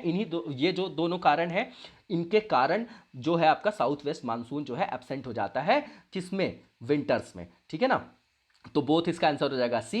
नेक्स्ट क्वेश्चन देखेंगे और तिब्बतन प्लेटू के बारे में ये क्वेश्चन फ्रेम किया गया है, स्टेटमेंट दिए गए हैं और बताना है कि कौन सा गलत है। तो पहला स्टेटमेंट है कि गर्मियों में ये गर्म हो जाता है और आसपास के क्षेत्रों की तुलना में 2-3 डिग्री सेल्सियस ये गर्म हो जाता है, ठीक है ना। तो बिल्कुल ठीक बात है। जो पहला है, यहाँ पर तापांतर ज्यादा हो जाता है। मैं जो आपको सबसे शुरू में बता रहा था, तो प्रेशर जो ग्रेडियंट फोर्स है वो वहां पर क्या हो जाता है, बहुत ज्यादा पावरफुल हो जाता है, ठीक है ना। तो ये पहला वाला स्टेटमेंट आपका ठीक है। दूसरा वाला मतलब सही है। दूसरा ये कि ये साउथ वेस्ट मानसून के लिए रिस्पॉन्सिबल है, ये अपन ने डिस्कस कर लिया है। तीसरा ये कि ये हिंद महासागर से नमी उठाता है, नमी आर्द्रता की बात कर रहे हैं ये, मॉइस्चर की, और भारत और आसपास के देशों में वर्षा का कारण बनता है। तो तीनों के तीनों स्टेटमेंट आपके सही है। और पूछा जा रहा है कि कौन सा गलत है, पूछा जा रहा है कि कौन सा स्टेटमेंट गलत है, तो कोई भी गलत नहीं है ऊपर में से, none of the above. Next question है हमारा, यहां पर स्टेटमेंट्स दिए गए हैं और देख के बताना है कि कौन सा स्टेटमेंट ठीक है। तो पहला ये कि जो क्लाउड बस्ट होता है वो एक इंटेंस टॉरेंशियल रेनफॉल बोला जाता है, मतलब बहुत ज्यादा मूसलाधार बारिश होती है और इसका जो ड्यूरेशन होता है वो शॉर्ट होता है। बिल्कुल ठीक बात है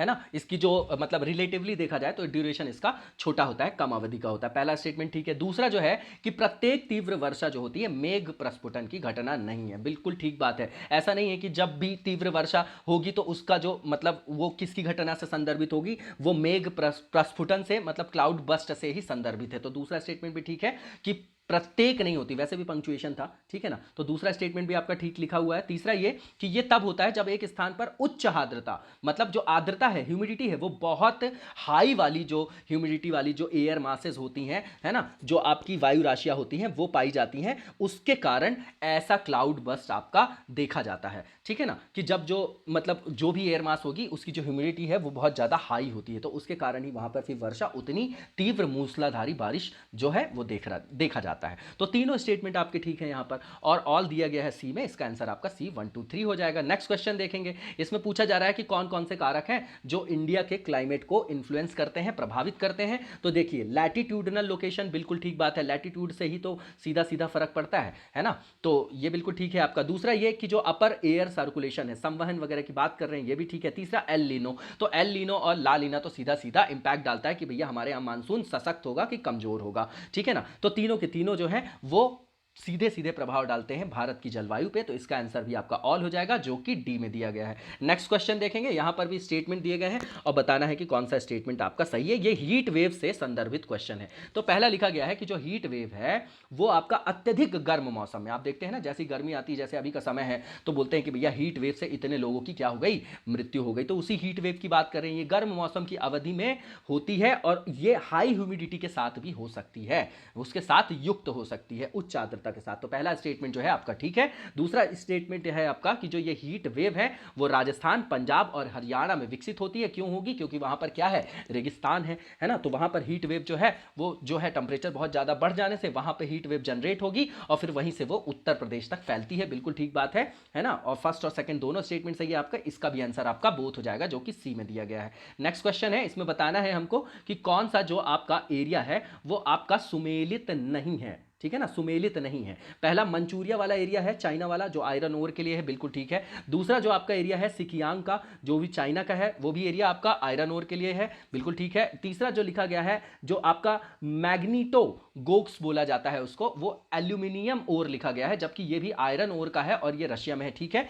लास्ट वन जो लिखा गया है लोरेन, वो भी आपका फ्रांस का एरिया है, जो आयरन ओर के लिए फेमस है। तो जो थर्ड नंबर है वो भी आयरन ओर के लिए है, लेकिन लिखा यहाँ पर एल्यूमिनियम है, इसलिए ये सुमेलित नहीं है। इसका आंसर आपका सी हो जाएगा। नेक्स्ट क्वेश्चन देखेंगे। यहां पर मानसून की जो अरब शाखा है, जैसे ये मानसून आया तो एक शाखा आपकी अरब, मतलब मानसून वाला एरिया, एक शाखा आपकी कहां, अरब वाले एरिया में, और एक आपका कहां चला जाएगा, जो आपकी ऐसे जाती है, जो आपकी बंगाल की खाड़ी वाला रीजन है, ठीक है ना। तो उससे संदर्भित ये क्वेश्चन है। पूछा जा रहा है कि मानसून की जो अरब शाखा है बंगाल की खाड़ी की तुलना में बहुत अधिक शक्तिशाली है, क्यों है, ठीक है, तो अरब सागर जो है बंगाल की खाड़ी से बड़ा है, पहला रीजन लिखा हुआ है ये। तो ये जो है आपका रीजन बिल्कुल ठीक है। दूसरा ये कि संपूर्ण जो अरब सागर है वो जो धारा है भारत की ओर बढ़ती है, जबकि बंगाल की जो खाड़ी है वो केवल एक हिस्सा उसका भारत में प्रवेश करता है, बाकी नहीं करता है। तो जो आपका दोनों जो स्टेटमेंट यहां बताए जा रहे हैं वो बिल्कुल ठीक है, और इसका भी आंसर आपका बोथ हो जाएगा जो कि सी में दिया गया है। नेक्स्ट क्वेश्चन देखेंगे।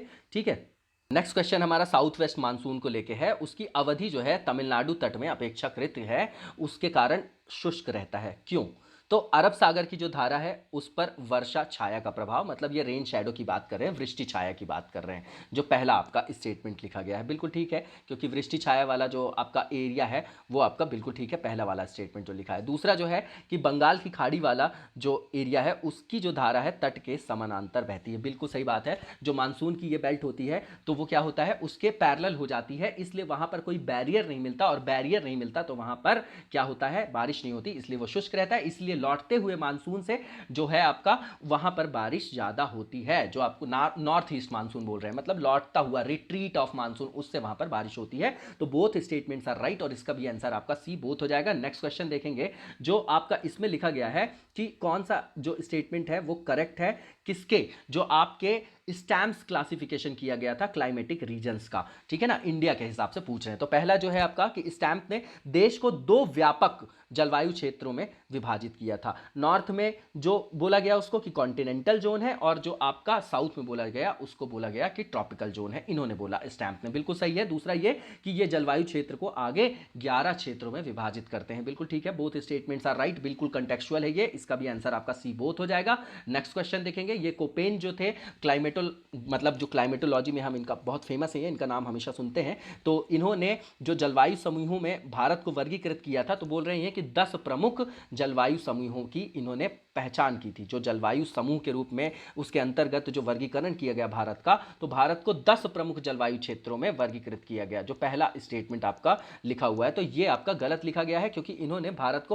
5 जलवायु क्षेत्रों में विभाजित किया था, जिसमें 4 जो है आपके वो टेम्परेचर के आधार पर, और एक जो है आपका वर्षा के आधार पर वर्गीकरण किया गया था। तो दूसरा स्टेटमेंट जो है आपका, जो पहला स्टेटमेंट है वो आपका गलत है। दूसरा स्टेटमेंट लिखा गया है कि इन्होंने बताया कि कोपेन ने बताया कि वनस्पति और जलवायु के वितरण के बीच घनिष्ठ संबंध की पहचान की। बिल्कुल सही बात है कि भैया अगर कोई रीजन है तो वहां पर किस तरीके की वनस्पति पाई जा रही है, भैया शंकुधारी वन है ना, जो आपके चीड़ पाइन है, कि वहां पर मतलब किस तरीके के पाए जा रहे हैं, कि इक्वेटोरियल जो आपकी वनस्पति है वैसी है, कि ट्रॉपिकल है ना, कि शुष्क वाली है, कि वहां पर आपको शीशम, साल, सागौन है जो आपका ट्रॉपिकल रीजन वाले, किस तरीके की जलवायु पाई जा रही है और वनस्पति, तो उसके आधार पर उनके बीच में उन्होंने सशक्त जो है संबंध की पहचान की थी। बिल्कुल सही बात है, दूसरा स्टेटमेंट बिल्कुल ठीक है, पहला स्टेटमेंट आपका गलत है। ओनली 2 इसका जो आंसर हो जाएगा आपका वो बी हो जाएगा, ठीक है। नेक्स्ट क्वेश्चन देखेंगे, और इसमें पूछा जा रहा है कि जो बेसाल्ट है आपका, बसाल्ट लावा जो सुनते हैं आप, ठीक है, वो समृद्ध है, बसाल्ट किससे समृद्ध है,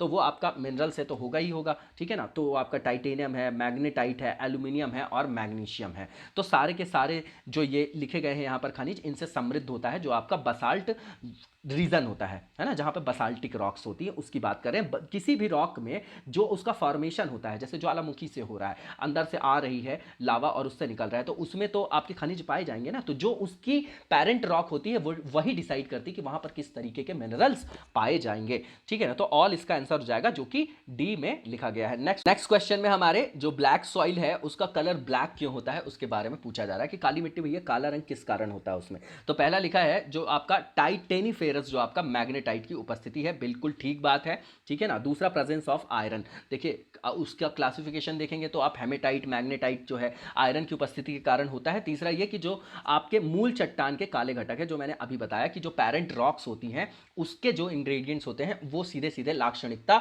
जो है विशेषता उसमें पाई जाती है। तो आप इसको देख सकते हैं कि ये आपकी मूल चट्टान के काले घटक होते हैं। तो तीनों के तीनों जो यहाँ पे घटक लिखे गए हैं बिल्कुल सही है, और इसका आंसर आपका ऑल हो जाएगा, जो कि डी में दिया गया है। नेक्स्ट क्वेश्चन देखेंगे, लैटेराइट मिट्टी के बारे में पूछ रहा है कि कौन सा, जो पूछा जा रहा है कि कौन सा कथन आपका गलत है। तो पहला लिखा गया है कि ये बॉक्साइट, ठीक है, और बॉक्साइड और फेरिक ऑक्साइड से समृद्ध होता है, बिल्कुल सही बात है, जो पहला स्टेटमेंट है। दूसरा ये कि इसमें सिलिका की जो मात्रा होती है वो कम होती है, ये भी ठीक है। तीसरा ये कि ये जो है आपका बिल्कुल वैल्यूएबल जो बिल्डिंग कंस्ट्रक्शन के मटेरियल है वो प्रोवाइड कराता है, बिल्कुल ठीक बात है। और लास्ट वन जो लिखा गया है कि ये बागान और जो आपकी बागानी फसलें होती हैं, जो हॉर्टिकल्चर के अंतर्गत भी आता है, जो बागानी फसलों की बात कर रहे हैं, तो जो है आपकी चाय है, कॉफ़ी है, रबड़ है, इस टाइप की जो खेती होती है उसके लिए उपयुक्त नहीं होती है। उल्टा लिखा है। ये जो लैटेराइट सॉइल आप देखेंगे, चाहे साउथ में देख ले, चाहे नॉर्थ ईस्ट में देख ले, तो चाय कॉफ़ी जैसे कर्नाटका वगैरह में जो आप कॉफ़ी का उत्पादन देख रहे हैं, तो वो जो जिस क्षेत्र में भी लैटेराइट मिट्टी पाई जाती है वहाँ इसका उत्पादन जो होता है उसके लिए ये उपयुक्त मतलब बोली जाती है कि लैटेराइट मिट्टी जो है बिल्कुल उपयुक्त है चाय, कॉफ़ी और रबर आदि की खेती के लिए। तो जो चौथा स्टेटमेंट जो डी में दिया गया है वही आपका गलत है, और यहां पर पूछा ही गया था कि कौन सा गलत है, तो आपका गलत के हिसाब से डी जो हो जाएगा वो इसका आंसर हो जाएगा। ठीक है, ऊपर के जो तीनों हैं वो सही है, लास्ट वाला स्टेटमेंट गलत है। नेक्स्ट क्वेश्चन देखेंगे कि यहां पर लिखा गया है कि जो आपकी लौह अयस्क की जो खदानें हैं वो इनमें से कौन कौन सी हैं। पहला लिखा है जो कराजस आपकी माइन है, दूसरा इताबीरा है, और तीसरा आपका मिनास जो आपका गेरियास है। देखिए तीनों जो है ना, आप साउथ अमेरिका जब देखेंगे तो साउथ अमेरिका में जो ब्राजील वाला एरिया है वहां की है ये खदानें, और जो आपकी ये तीनों की तीनों आयरन ओर की ही खदानें हैं, तो तीनों हैं, ऑल इसका आंसर हो जाएगा। ठीक है, जो कि डी में दिया गया है। नेक्स्ट क्वेश्चन देखेंगे और इसमें लिखा गया है स्टेटमेंट, और पूछा जा रहा है कि कौन सा स्टेटमेंट जो है आपका वो सही है। तो पहला स्टेटमेंट यहां लिखा गया है कि कर्नाटक में भारत के मैग्नेटाइट अयस्क का 50% से अधिक भंडार है। बिल्कुल ठीक है, बाबू बदान वाला जो एरिया आप देख रहे हैं कुद्रेमुख, ठीक है, वो वही एरिया है, और मैग्नेटाइट के लिए वो सबसे रिच वाला एरिया है, इंडिया का सबसे समृद्ध, जहां पर 50% से ज़्यादा भंडार है। ठीक है दूसरा जो स्टेटमेंट है कि झारखंड जो है भारत के हेमेटाइट अयस्क के लिए सर्वाधिक भंडार के रूप में जाना जाता है। मतलब भारत के हेमेटाइट अयस्क का जो सर्वाधिक भंडार है वो कहाँ है आपका, झारखंड में। ये बिल्कुल गलत लिखा है, ये उड़ीसा में है। कहाँ पर है, उड़ीसा में है। ठीक है ना, उड़ीसा वाले क्षेत्र में आप देख रहे हैं क्योंझर के आसपास वाला जो एरिया है आपका उड़ीसा वाला, वहां पर जो है आपका हेमेटाइट अयस्क का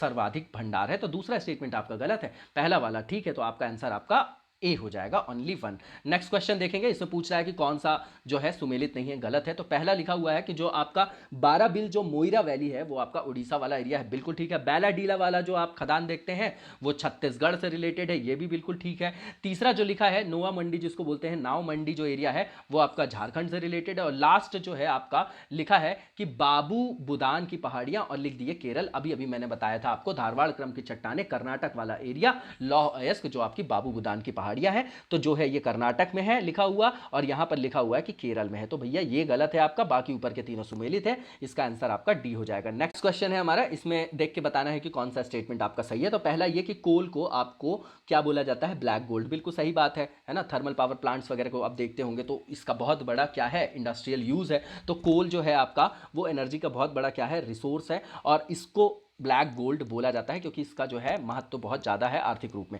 दूसरा ये कि कोयले के प्रकारों का विभाजन जो है कार्बन, ऐश और नमी के आधार पर होता है कि कौन सा एंथ्रेसाइट है, कौन सा बिटुमिनस है। ठीक है ना, तो ये इसी कारण होता है कि उसमें कार्बन की मात्रा कितनी है, उसमें ऐश कितना है, उसमें नमी कितना है। ठीक है ना, तो एंथ्रेसाइट भारत में जो है कहाँ पाया जाता है, सबसे उच्च मतलब गुणवत्ता युक्त माना जाता है वो कोल। तो कालाकोट और निचोम जो आपका जेएनके वाला एरिया है वहाँ पाया जाता है, लेकिन उपलब्धता उसकी बहुत कम है। ठीक है, तो किस प्रकार की कोयले की उपलब्धता भारत में सबसे ज़्यादा पाई जाती है, आप लोग कमेंट बॉक्स में बताइएगा। इसका जो आंसर हो जाएगा वो बोथ हो जाएगा, क्योंकि दोनों स्टेटमेंट आपके ठीक है। तो 59 का आपका हो गया सी। नेक्स्ट क्वेश्चन देखेंगे कि छत्तीसगढ़ में ऐसा कौन सा कोल एरिया है जो नहीं पाया जाता। पहला जो लिखा है हंसदो जो आपका अरंड जो आपका कोल फील्ड है, बिल्कुल ठीक है, जो पहला वाला है। दूसरा लिखा गया है आपका कि जो झिलमिल है ना, झिलमिल बोला जाता है, झिलमिली कोल फील्ड जो है आपका वो भी छत्तीसगढ़ का है। और जो तीसरा लिखा है जो आपका ह्यूटर है ना, जो हूटर कोयला क्षेत्र लिखा हुआ है, ये आपका छत्तीसगढ़ में नहीं, ये झारखंड में पाया जाता है। उसके बाद जो चिरमिरी है वो शहडोल वाले जो एरिया है अनूपपुर वाला, उसके आगे है वो चिरमिरी जो कोयला क्षेत्र है,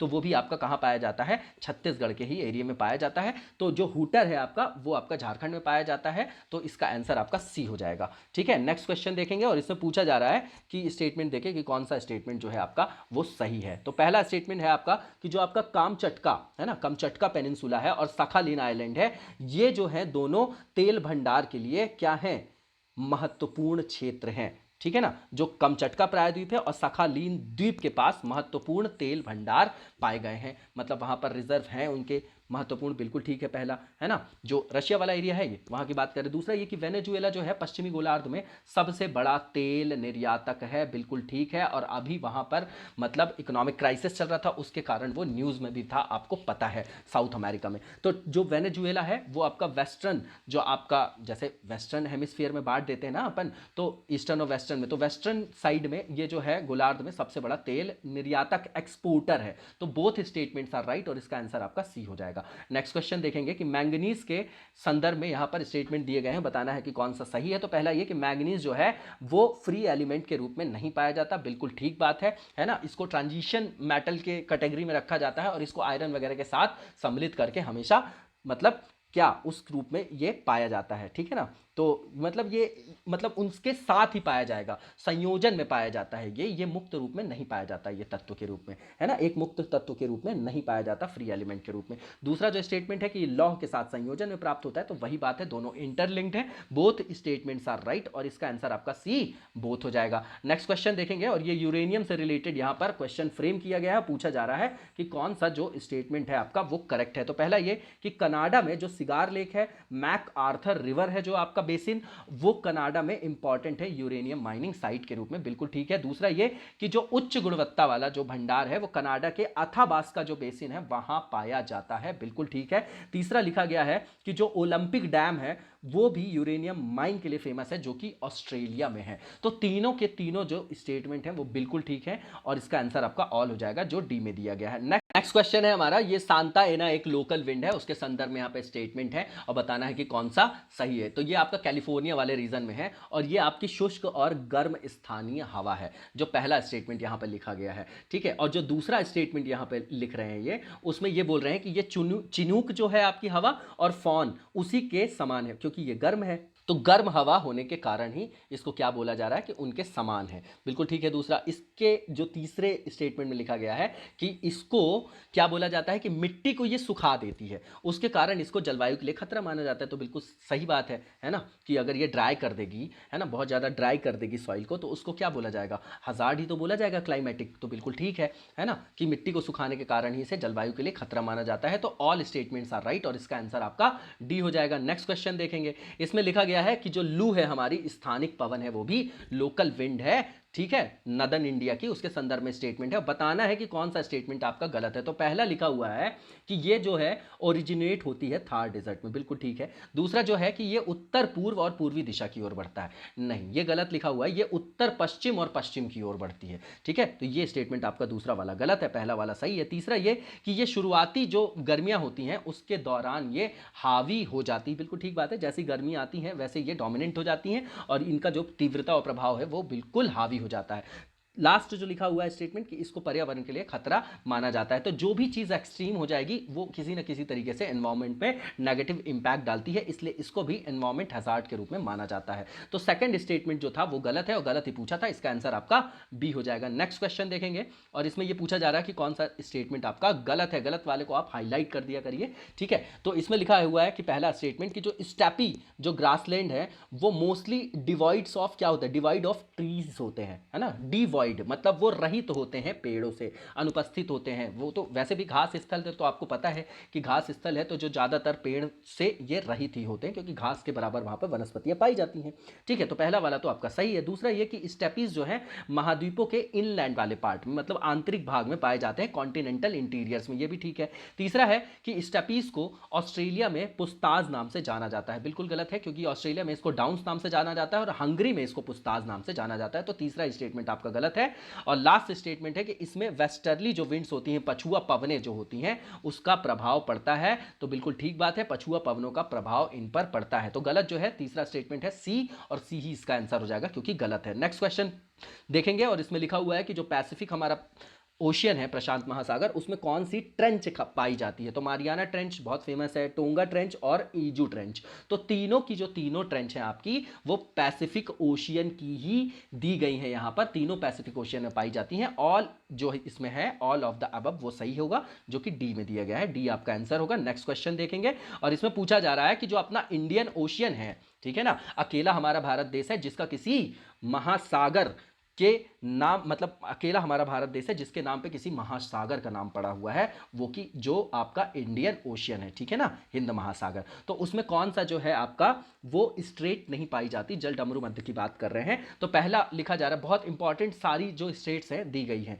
यहाँ पर। बाबल मंडेव है आपका, हॉर्मुज है, और आपका तीसरा जो दिया गया है वो लोम्बोक स्ट्रेट है। तीनों की आप जोग्राफिकल लोकेशन जरूर देख जाइएगा। यहाँ से आपका जो ऑयल का जो ट्रांसपोर्टेशन होता है मैक्सिमम वो इस जगह से होता है। बाबल मंडेव देख रहे हैं, ये भी आपका सी कम्युनिकेशन लाइन का बहुत इंपॉर्टेंट एरिया है, और आपका लोम्बोक भी है। तो ऑल ऑफ द अबव जो है आपका इसका आंसर हो जाएगा ऑल। तीनों के तीनों आपके इंडियन ओशियन की ही स्टेट्स हैं, ठीक। नेक्स्ट क्वेश्चन में ये पूछा जा रहा है कि जो आपकी ओशियन करंट्स होती हैं उनकी उत्पत्ति के लिए कौन से कारक जो हैं वो जिम्मेदार हैं, ठीक है ना। जो ओशियन करंट है, यहाँ पे महासागर लिखा हुआ है, टाइपिंग मिस्टेक है, इसको आप ये समझिएगा कि महासागरीय धाराएं हैं, इंग्लिश में बिल्कुल ठीक लिखा गया है। तो पहला लिखा गया है इंसोलेशन, ठीक है ना। अपन बोलते हैं ना कि गर्म ये महासागरीय जलधारा है और ये आपकी ठंडी है। तो जो मैं आपको बता रहा था कि जो आपकी इक्वेटर से और पोल की ओर जाएगी वो गर्म होगी, जो पोल से जो इक्वेटर की ओर आएगी वो आपकी क्या होगी, ठंडी जलधारा होगी। तो ये जो महासागरीय धाराओं की बात कर रहे हैं तो बोल रहे हैं कौन कौन से कारक, तो इंसोलेशन, सूर्य तप से तो बिल्कुल सीधा डायरेक्टली इनके ऊपर इंपैक्ट पड़ेगा ना, टेम्परेचर से, तो बिल्कुल ठीक है। सूर्य तप होगा, उससे सैलिनिटी में डिफरेंस आता है ना। तो हायर सैलिनिटी और लोअर सैलिनिटी, तो उससे उनकी क्या होती है, वेग, जो उनकी धारा की दिशा होती है वो क्या होती है, प्रभावित होती है। तो वो भी उसकी उत्पत्ति के कारक के रूप में क्या करती है, अपनी मतलब भूमिका का निर्वहन करती है। दूसरा जो है आपकी हवा, अब वहां पर हवा कैसी है ना, तो हवा कैसी है वहां पर, तो वो ह्यूमिड है कि वो गर्म है कि ठंडी, वो भी तो इंपैक्ट डालेगी, बिल्कुल ठीक बात है ना। सब इंटरलिंक्ड है। उसके बाद कोरियोलिस फोर्स, बिल्कुल सही बात है, वो भी करता है, कोरियोलिस बल भी उसमें इंपैक्ट डालता है। उसके बाद जो लास्ट लिखा हुआ है आपका वो लवणता, सैलिनिटी, तो सैलिनिटी डायरेक्टली जो है इंटरलिंक्ड है आपकी डेंसिटी से, ठीक है ना। जहां पर ज्यादा सैलिनिटी होगी वो डेंस एरिया हो जाएगा, और जो आपकी कम सैलिनिटी वाला एरिया होगा वहां पर क्या होगी, डेंसिटी कम हो जाएगी, तो जो फ्लो होगा वो क्या होगा, हायर डेंसिटी से लोअर डेंसिटी की ओर। तो उससे भी तो जो है ओशियन करंट के फॉर्मेशन में, ओरिजिन में क्या है, वो भी रिस्पॉन्सिबल है। तो जिसमें इसमें सारे के सारे जो फैक्टर्स दिए गए हैं सब कुछ जो है जिम्मेदार है महासागरीय धाराओं की उत्पत्ति के लिए। तो इसका आंसर जो हो जाएगा ऑल हो जाएगा, 1 2 3 4, जो कि बी में दिया गया है। नेक्स्ट क्वेश्चन देखेंगे, और इसमें लिखा गया है कि महाद्वीपों के वेस्टर्न पार्ट में, ठीक है, पूरे वर्ल्ड के संदर्भ में आप देखेंगे तो यहां पर आपके 20 से 30 डिग्री के बीच में, अक्षांशों के बीच गर्म रेगिस्तान क्यों अवस्थित होते थे। ये मेंस में भी पूछा जा चुका है क्वेश्चन, यूपीएससी ने पूछा था कि जो आप कॉन्टिनेंट्स की बात करेंगे उसके वेस्टर्न पार्ट में गर्म रेगिस्तान क्यों पाए जाते हैं। ये ट्रॉपिकल रीजन में आप देखेंगे तो सब जगह, आप देखिए इंडिया को ही यहां पर एग्जाम्पल से देखिए, कोई भी जो है तटवर्ती जब हवा आती है तो वो सागर से आर्द्रता लेके आती है, और वो आपकी घुस कहां से रही है, कॉन्टिनेंट में ईस्टर्न साइड से, और वो जा रही है कहां, वेस्ट साइड में। तो यहां जो आर्द्रता रहती है बैरियर पाके वो बारिश करती जाती है, तो यहां तक आते आते वेस्ट में वो क्या हो जाती है, शुष्क हो जाती है। और अगर वहां पर ठंडी जलधारा आ जाए, ठंडी जलधारा, तो वो क्या करेगी, उस रेगिस्तान की तीव्रता को बढ़ा देगी, ठीक है। तो यही सब चीजें लिखी हुई है यहां पर। अपन स्टेटमेंट देखते हैं, यहां पर पहला लिखा हुआ है प्रति चक्रवाती स्थिति, बिल्कुल सही बात है, ये एंटी साइक्लोनिक कंडीशन होती है, ठीक है। दूसरा ये कि जब पूरब से पश्चिम तक नमी से भरी हवाएं बहती हैं तो पूर्वी हिस्से पर अपनी नमी बिखेरती हैं, बिल्कुल वही है जो मैंने आपको बताया है। इसीलिए आप देखेंगे कि नॉर्थ ईस्ट से जैसे ही अपन इंडिया में ईस्ट टू वेस्ट जाएंगे तो हमारे यहां वर्षा की मात्रा कम होती जाती है, ठीक है ना। और जो थर्ड वन लिखा गया है आपका कि वेस्टर्न घाट के आसपास गर्म महासागरीय जो वेस्टर्न तट है वो, है ना, वो यहां पर मतलब वेस्टर्न घाट नहीं है, जल्दबाजी में निकल गया। तो जो आपका पश्चिमी तट वाला जो एरिया है, किसका, किसी भी कॉन्टिनेंट का जो ट्रॉपिकल एरियाज में होते हैं वहां पर गर्म महासागरीय धाराओं की उपस्थिति के कारण वहां पर गर्म रेगिस्तान होते हैं। देखिए अगर गर्म महासागरीय धाराएं होती ना तो वहां पर शुष्कता की तीव्रता को नहीं बढ़ाते, ठीक है ना। अफ्रीका में आप देखेंगे कि जैसे सहारा डिजर्ट वगैरह देखेंगे तो वहां पर कनारी करंट वगैरह देखेंगे, तो जो ठंडी जो करंट होती है वो क्या करती है, रेगिस्तान की अवस्थिति को क्या, शुष्कता को बढ़ा देती है, ठीक है ना, शुष्कता को बढ़ा देती है क्योंकि वो सैचुरेटेड होती है। तो यहां उल्टा लिखा हुआ है,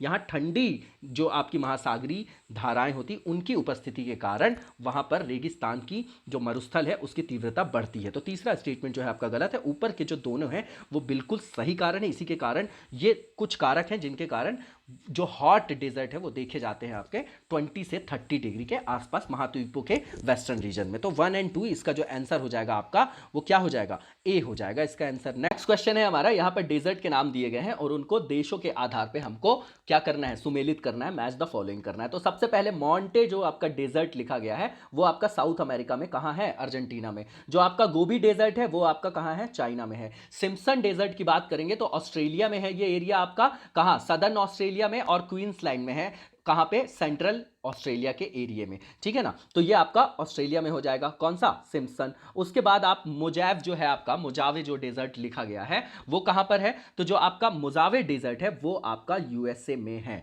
ठीक है ना। तो फोर्थ का आपका डी हो गया, ठीक है। सिम्पसन आपका थर्ड का आपका ए हो गया, और आपका मतलब सिम्पसन जो है ऑस्ट्रेलिया में हो गया। उसके बाद गोबी जो है आपका 2 का बी ही हो जाएगा जो चाइना में है, और मोंटे रेगिस्तान जो है आपका अर्जेंटीना साउथ अमेरिका में। तो इसका आंसर आपका ए हो जाएगा। नेक्स्ट क्वेश्चन देखेंगे, जो हमारा साउथ इंडियन ओशियन करंट है ना, जो आपका सदर्न इंडियन ओशियन करंट है, दक्षिणी हिंद महासागर जो धारा है, उसके बारे में यहां पे कथनों पे विचार करना है और बताना है हमको कि कौन सा कथन जो है वो सही है। तो पहला जो स्टेटमेंट है कि जो दक्षिणी हिंद महासागर धारा होती है वो 2 शाखाओं में विभाजित हो जाती है, बिल्कुल ठीक है, पहला जो स्टेटमेंट है। दूसरा ये कि जो मेडागास्कर जो है आपका, मेडागास्कर है, उसके ईस्ट साइड में बहने वाली धारा को क्या बोला जाता है, मोजाम्बिक धारा बोला जाता है। गलत लिखा हुआ है, ठीक है ना, वो आपकी अगुलहास है, ठीक है, जो ईस्ट साइड में बहती है। कहां से, मेडागास्कर से। जो मेडागास्कर है आपका, इंडिया देखेंगे ये आपका अफ्रीका वाला पार्ट है, और यहां पे जो मेडागास्कर वाला जो पार्ट है उसके जो ईस्ट साइड में बहती है तो उसको बोला जाता है आपको क्या, अगुलहास धारा बोला जाता है, ना कि मोजाम्बिक। तो दूसरा है आपका जो स्टेटमेंट वो गलत लिखा गया है। तीसरा लिखा गया है कि मोजाम्बिक और जो आपका वेस्टर्न मेडागास्कर है उसके बीच में जो धारा बहती है उसको अगुलहास बोलते हैं, ये उल्टा लिखा हुआ है। जो मेडागास्कर जो है आपका, वेस्टर्न वाला जो मेडागास्कर है और मोजाम्बिक के बीच में जो धारा बहती है उसको बोलते हैं अपन मोजाम्बिक धारा, और मेडागास्कर के जो ईस्टर्न साइड में बहने वाली जो धारा है उसको बोला जाता है अगुलहास। तो दोनों स्टेटमेंट जो सेकंड और थर्ड है वो गलत लिखे गए हैं, उल्टे लिखे गए हैं। पहला स्टेटमेंट आपका सही है, इसका आंसर आपका ओनली 1 ए हो जाएगा। नेक्स्ट क्वेश्चन देखेंगे, और नेक्स्ट क्वेश्चन जो हमारा है उसमें पूछा जा रहा है कि जो ओशियन वाटर होता है, ठीक है ना, महासागरी जल, वो किसके द्वारा गर्म किया जाता है। तो पहला जो आपका एब्जॉर्प्शन ऑफ सन्स रेडिएशन है, बिल्कुल ठीक बात है। जितना टेंपरेचर बढ़ेगा तो सैलिनिटी में तो वहां पर क्या होगा, इवेपोरेशन बढ़ जाएगा, तो वहां पर क्या होगा कि जो आपकी सैलिनिटी है वो गर्म मतलब ज्यादा हो जाएगी। क्यों, उसी टेंपरेचर के ज्यादा होने से, गर्म होने से। तो सूर्य का विकिरण जितना अवशोषित होगा उतना जो है महासागरी जल जो होगा गर्म होगा, ठीक है। दूसरा ये कि जो आपकी कन्वेंशनल करंट्स होती हैं उसके कारण भी, बिल्कुल सही बात है, कन्वेंशनल होती हैं उसके कारण गर्म, अगर महासागरी जल आएगा वहां पर तो वो उसको गर्म ही तो करेगा, बिल्कुल ठीक है। तीसरा जो है कि जो हीट प्रोड्यूस होती है ड्यू टू फ्रिक्शन, बिल्कुल ठीक बात है, ये डेंसिटी से सीधे इंटरलिंक्ड है। तो तीनों के तीनों जो यहां पर कारक दिए गए हैं वो किसी न किसी रूप में महासागरी जल को गर्म करने में अपनी भूमिका निभाते हैं। तो तीनों इसका आंसर हो जाएगा, ऑल इसका आंसर है जो कि डी में दिया गया है। नेक्स्ट क्वेश्चन है हमारा कि महासागरों के तापमान वितरण को प्रभावित करने वाले कारक कौन कौन से हैं, कौन कौन से ऐसे फैक्टर्स हैं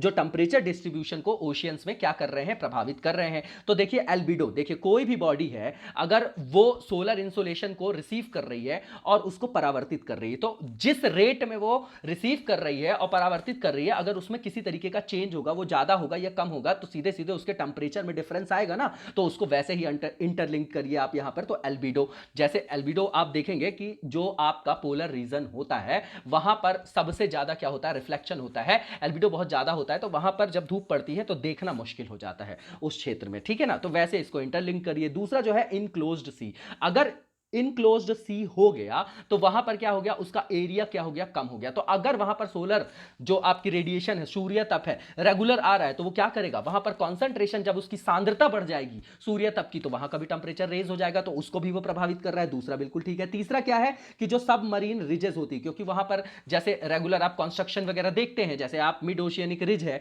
अगर आप वो देख रहे हैं, तो वहां पर क्या है, रेगुलर वहां पर लावा जो है, मैग्मा बाहर निकलता रहता है, ठीक है ना। तो उससे क्या होगा कि जो आपका जो ये ज्वालामुखी क्रिया होती है वो तो सीधे सीधे तापमान को बढ़ा देती है और वो सीधे सीधे लवणता को भी प्रभावित करती है, तो ये भी डायरेक्टली उससे इंटरलिंक्ड है, मतलब प्रेजेंस ऑफ सबमरीन रिजेस भी होगा, तापमान के वितरण को प्रभावित करेगा। और लास्ट वन जो है आपका शेप ऑफ ओशियन की कैसा है वो, जैसे इंक्लोज्ड सी होता है वैसे इसका ओशियन का भी तो है कि भैया वो किस तरीके से चारों तरफ से कवर है या किस तरीके से उसके जो क्षेत्र है वो आच्छादित हैं, तो उससे भी जो है वो सीधा सीधा जो है एरिया कि वहां पर किस तरीके की महासागर का आकार प्रकार है, तो किस तरीके की नदियों के जल का जो है आपूर्ति हो रही है, ठीक है ना, उसमें सैलिनिटी कितनी है, महासागर के आकार से सीधे सीधे टेम्परेचर का डिफरेंस पड़ेगा, ठीक है ना, तो वो वही है। और ये सारे के सारे जो ऑप्शंस है वो कहीं ना कहीं डायरेक्टली इनडायरेक्टली आपके महासागर के तापमान को क्या होते हैं, प्रभावित करते हैं, तापमान के वितरण को। तो यहां पर सारे के सारे ऑप्शन सही हैं और आपका आंसर यहां पर डी हो जाएगा। नेक्स्ट क्वेश्चन देखेंगे और ये भी आपका ओशियानोग्राफी से ही है क्वेश्चन। इसमें जो पूछा जा रहा है कि महासागरों के जो सतही जल का औसत तापमान है, एवरेज जो टेंपरेचर बोला जाता है, वो 27 डिग्री सेल्सियस है। बिल्कुल सही बात है, ये बिल्कुल कंटेक्चुअल जानकारी है। नेक्स्ट वन जो लिखा है कि जिस तरीके से हम लैटिट्यूडनल मतलब अक्षांशीय जो अवस्थिति होती है उसमें अगर ऊपर की ओर जाएंगे तो वहां पर तापमान में कमी की दर देखी जाती है। महासागर की बात कर रहे हैं तो जो पर लैटिट्यूड में डिफरेंस आता है यहां पर लिखा हुआ है 1 डिग्री सेल्सियस आता है। बिल्कुल गलत लिखा हुआ है क्योंकि जो पर लैटिट्यूड में डिफरेंस आता है वहां पर वो आता है 0.5 डिग्री सेल्सियस। तो दूसरा स्टेटमेंट आपका गलत हो गया और पहला स्टेटमेंट आपका सही है और सही ही बताना था। तो इसका आंसर आपका क्या हो जाएगा, ओनली 1A। नेक्स्ट क्वेश्चन में दीर्घ ज्वार के कारण पूछे जा रहे हैं कि कौन कौन से उसमें कारण है, वहां स्टेटमेंट दिए गए हैं, बताना है कि कौन से कारण जो है वो सही है। तो पहला लिखा हुआ है कि अगर मून, सन और अर्थ एक ही सीधी रेखा में जब होते हैं तो वहां पर दीर्घ ज्वार आता है। उसका कारण सीधा सीधा यही है कि जो गुरुत्वाकर्षण बल है वो सेम डायरेक्शन में लगने के कारण उसका आयाम बढ़ जाता है, इसलिए वहां पर दीर्घ ज्वार आते हैं। लेकिन अगर वही स्थिति आपकी ऐसी हो जाएगी तो फोर्स जो है दो डायरेक्शन में बट जाएगा और दो डायरेक्शन में बटने के कारण वो क्या होगा, वहां पर दीर्घ ज्वार नहीं आएगा, वहां पर लघु ज्वार आएंगे। दूसरा यह कि जो आपका डेंट होता है किसमें, कोस्ट लाइन में, मतलब समुद्र तट में कटाव, ठीक है ना, तो वो जो है आपका बिल्कुल ये जो रीजन दिया गया है बिल्कुल गलत दिया गया है क्योंकि जो जहां पर कटाव देखा जाएगा ना समुद्र तट के एरिया में वहां पर फिर आपके दीर्घ ज्वार नहीं आएंगे, ठीक है ना। तो जो दूसरा आपका स्टेटमेंट है वो गलत है, पहला बस स्टेटमेंट आपका सही है, ओनली ए। तो इसका आंसर आपका ए हो जाएगा, ठीक है ना, इसका आंसर आपका ए होगा। नेक्स्ट क्वेश्चन देखेंगे और यहां पर स्टेटमेंट दिए गए हैं और बताना है कि कौन सा आपका सही है। पहला ये कि जो माउंटेन्स होते हैं उनका जो शिखर होता है वो आपका छोटा होता है और जो बेस होता है आपका वो व्यापक होता है। आप किसी भी पर्वत श्रृंखला को देखेंगे तो उसमें आप देखेंगे माउंटेन्स को कि उसमें शिखर जो है वो छोटा होता जाता है, नैरोअर होता जाता है ऊपर, और नीचे जो है आपका वो क्या होता है, व्यापक आधार होता है। डेफिनेशन में यही बताया जाता है जो कि एनसीईआरटी में बिल्कुल क्लियर कट लिखा हुआ है। दूसरा ये कि जो माउंटेन्स होते हैं वो स्टोर हाउस होते हैं वाटर के, बिल्कुल ठीक बात है, ये पानी के भंडार भी होते हैं। उन चट्टानों में पानी जो है आपका वो रिजर्व रहता है रिजर्वायर की तरह, तो वो पानी के भंडार के रूप में भी, पानी के भंडार के स्रोत के रूप में भी कार्यरत होते हैं। तो बोथ स्टेटमेंट्स आर राइट और इसका आंसर आपका सी हो जाएगा। नेक्स्ट क्वेश्चन देखेंगे, ये अटलांटिक ओशियन से रिलेटेड स्टेटमेंट दिए गए हैं, बताना है कि कौन सा आपका कथन जो है वो सही है, ठीक है। तो जो पहला स्टेटमेंट लिखा हुआ है कि जो अटलांटिक ओशियन है आपका वो जो है आपका सबसे ज्यादा जो उसका समुद्र तट है अत्यधिक कटावदार है। क्या है, कटावदार है, मतलब इनडेंटेड है, वो क्या है, इनडेंटेड है, ठीक है ना, हाईली इंटेंडेड मतलब हाईली इंडेंटेड है, वो बिल्कुल ठीक बात है, जो पहला स्टेटमेंट है। दूसरा ये कि ये सबसे व्यस्ततम जो आपका इंटरनेशनल जो सी रूट है उसमें सबसे ज्यादा बिजिएस्ट ओशियन है ये, उसी में अटलांटिक ओशियन का एग्जांपल दिया जाता है, उसको लैंडमार्क माना जाता है कि सबसे ज्यादा व्यस्ततम जो महासागर है, सी रूट जो ट्रेड का सी लाइन ऑफ कम्युनिकेशन है उसमें सबसे व्यस्ततम महासागर अटलांटिक महासागर है। बिल्कुल ठीक है, बोथ स्टेटमेंट्स आर राइट और इसका आंसर आपका सी बोथ हो जाएगा। नेक्स्ट क्वेश्चन देखेंगे कि जो इंसोलेशन है आपका उसमें वेरिएशन पैदा करने वाले कौन से फैक्टर्स हैं जो उसमें भिन्नता या अंतर क्या करते हैं, पैदा करते हैं। तो पहला ये कि जो पृथ्वी का अपना रोटेशन है, ठीक है ना, रोटेशन के कारण, तो बिल्कुल सही बात है, इंसोलेशन का सीधा फर्क आता है, ठीक है ना, कि किस तरीके से वो अपना घूर्णन कर रही, उसी तरीके से तो सोलर इंसोलेशन में डिफरेंस देखा जाता है। इसीलिए आप देखेंगे कि दिन और रात की अवधि में सीधे सीधे फर्क देखा जाता है और उसका सीधा प्रभाव जो है आपकी जलवायु में और वहां की अर्थव्यवस्था में, वनस्पतियों में, सब जगह देखा जा सकता है। तो पहला ठीक है। दूसरा ये कि सूर्य की किरणों के झुकाव का कोण, बोलते हैं ना कि सालों भर जो है आपका ट्रॉपिकल एरिया में सूर्य की किरणें जो है सीधी पड़ती हैं, ठीक है, तो बिल्कुल ठीक बात है, जैसे जैसे ऊपर होती जाती हैं तो वो बैंड होती जाती हैं, तिरछी होती जाती हैं, तो वहां पर ठंडे प्रदेश पाए जाते हैं। इसलिए आप पोलर वाले रीजन में देखेंगे तो सबसे जो क्रायोस्फीयर वाला रीजन है वो वहीं पे पाया जाता है, ठीक है। तो ये बिल्कुल सीधी बात है और सीधा सीधा ये इंटरलिंक्ड है, जो इंसुलेशन से भिन्नता पैदा करने वाले कारक से संदर्भित है। तीसरा यह कि दिन की लंबाई, बिल्कुल ठीक बात है, जितनी दिन की लंबाई होगी ज़्यादा, इसका मतलब क्या है, वहाँ जो सूर्य तप है वो ज़्यादा पड़ रहा है, और जहाँ पर दिन की लंबाई कम है वहाँ पर इंसुलेशन क्या है, कम है। और चौथा जो है आपका वायुमंडल की क्या, ट्रांसपेरेंसी, बिल्कुल ठीक बात है ना, अगर वहाँ पर वायुमंडल की पारदर्शिता नहीं होगी तो वहाँ क्या है कि जो आपकी इंसोलेशन आ रही है उसकी मात्रा अपने आप कम या ज्यादा हो जाएगी, है ना, ट्रांसपेरेंट होगा तो ज्यादा, और अगर वहां पर ओपैक हो गया, अगर अपारदर्शी हो गया, ठीक है ना, अगर बादल बादल वहां पर आ गए तो क्या होगा, वहां पर इंसोलेशन आपका मात्रा उसकी कम हो जाएगी। तो चारों के चारों जो कारक दिए गए हैं वो इंसोलेशन में भिन्नता पैदा करने वाले कारक के रूप में जिम्मेदार है, तो इसका answer all of the above हो जाएगा, जो कि डी में दिया गया है। नेक्स्ट क्वेश्चन देखेंगे, और इसमें पूछा गया है कि कौन सा जो इसमें नीचे दिए गए हैं वो लैंड जो है आपके वो वेट लैंड के रूप में सुमेलित है। तो पहला लिखा गया है यहां पर कि पैंटानल जो है वो ब्राजील में है, बिल्कुल ठीक बात है। दूसरा जो वैसुर नेशनल पार्क लिखा गया है ये आपका इंडोनेशिया में है, ये भी ठीक है। और जो आपका ककाडू वेटलैंड है वो आपका ऑस्ट्रेलिया में है। तो तीनों के तीनों जो है सही रूप से सुमेलित है यहां पर। इसका आंसर आपका 1 2 3 हो जाएगा, जो कि ए में दिया गया है। नेक्स्ट क्वेश्चन देखेंगे, और इसमें जो स्टेटमेंट दिए गए हैं और पूछा जा रहा है कि कौन सा स्टेटमेंट आपका सही है, ठीक है। तो पहला स्टेटमेंट जो है कि जो पैसिफिक ओशियन है आपका उसमें जो सैलिनिटी में भिन्नता आती है, अंतर आता है, वो उसके आकार और बड़े क्षेत्रफल के कारण होता है, बिल्कुल ठीक बात है। दूसरा जो स्टेटमेंट दिया गया है कि गंगा नदी द्वारा नदी की जो आमद के कारण बंगाल की खाड़ी में कम लवणता की प्रवृत्ति देखी जाती है। इसको सिंपल लैंग्वेज में समझते हैं कि जिस भी क्षेत्र में स्वच्छ जल की आपूर्ति ज्यादा होगी तो वहां सैलिनिटी अपने आप कम होगी। तो बंगाल की खाड़ी में आप देख रहे हैं कि ज्यादातर नदियों का जो भारत में अपन बात कर रहे थे कि 90% जो अपवाह क्षेत्र है उसका जो पानी जाता है कहां जाता है, आपका बंगाल की खाड़ी वाली रीजन में जाता है। तो वहां पे क्या होता है, सैलिनिटी कम हो जाएगी, सीधा सीधा सा रीजन है। तो बोथ स्टेटमेंट्स आर राइट और इसका आंसर आपका सी हो जाएगा। नेक्स्ट क्वेश्चन देखेंगे कि जो अर्थ का एल्बिडो है वो कैसे बढ़ सकता है ना, किस तरीके से उसको एल्बिडो को बढ़ाया जा सकता है। तो पहला स्प्रेइंग ऑफ सी वाटर, क्योंकि उसकी डेंसिटी ज्यादा होती है, तो सी वाटर को अगर अपन स्प्रे करेंगे तो उससे एल्बिडो जो है आपका वो पृथ्वी का क्या हो जाएगा, बढ़ जाएगा। पहला स्टेटमेंट बिल्कुल ठीक है। दूसरा ये कि जो आपका परावर्तन है उसको बढ़ाने के लिए छतों पर सफेद रंग का डालना। अब व्हाइट कलर जो है आप डालेंगे तो एब्जॉर्प्शन अपने आप क्या हो जाएगा, कम हो जाएगा, तो उससे क्या होगा, एल्बिडो जो है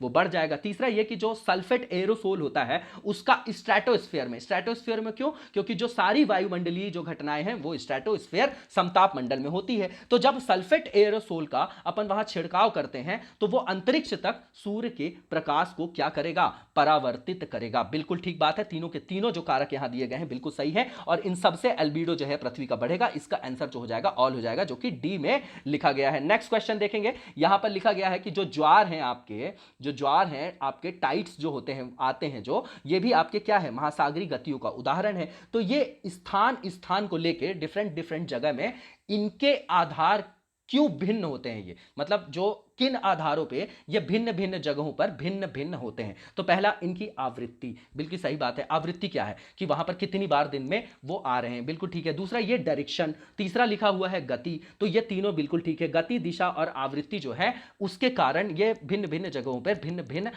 होते हैं, ठीक है ना, भिन्न भिन्न होते हैं।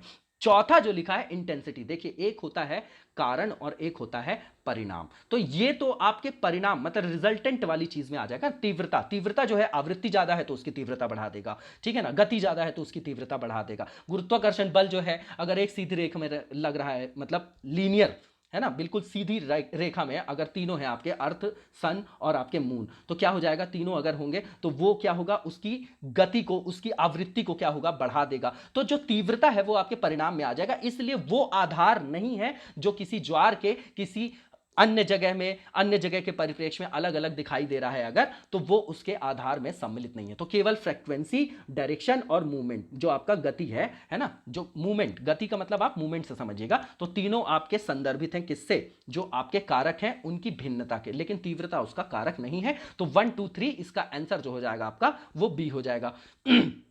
नेक्स्ट क्वेश्चन देखेंगे, यहां पर भी स्टेटमेंट दिए गए हैं, बताना है कि कौन सा स्टेटमेंट सही है। तो पहला ये कि जो टाइडल बोरस होते हैं वो कॉमन है कहां, हुगली रिवर में। ज्वारीय जो भित्ति है वो कॉमन है, आपका कॉमन फीचर है कहां, हुगली नदी में, सामान्य है, बिल्कुल ठीक है। दूसरा ये कि जो सबसे शक्तिशाली ज्वारीय भित्ति है, ठीक है ना, वो कहां है, क्वितांग जो आपकी नदी है वहां पर है। कहां है? क्वांटांग आपको रिवर बोला जाता है। नाम से ही आपको पता चल रहा होगा कि इसकी लोकेशन क्या होगी। फिर भी आप कमेंट बॉक्स में बताइएगा कि ये नदी की लोकेशन क्या है ज्योग्राफिकल। तो बोथ स्टेटमेंट्स आर राइट, ये बिल्कुल ठीक लिखा गया है कि जो आपका क्वांटांग आपका है रिवर है ना, क्वेनतांग बोला जाता है नदी, वहां पर सबसे शक्तिशाली ज्वारी भित्तियां पाई जाती हैं। तो बोथ स्टेटमेंट्स आर राइट और इसका आंसर आपका सी हो जाएगा। नेक्स्ट क्वेश्चन में टाइड्स के बारे में यहां पर स्टेटमेंट्स दिए गए हैं और हमको रिकॉग्नाइज करना है कि कौन सा स्टेटमेंट आपका इनकरेक्ट है, गलत है। तो पहला यह कि जो ज्वार होते हैं वो स्टेबल होते हैं और इनकी जो है भविष्यवाणी की जा सकती है, बिल्कुल सही बात है, स्टेबल होते हैं इसीलिए प्रिडिक्टेबल भी होते हैं। दूसरा यह कि जो टाइडल बोर्स होते हैं वो लेस प्रेडिक्टेबल होते हैं और डेंजरस भी होते हैं, बिल्कुल ठीक बात है।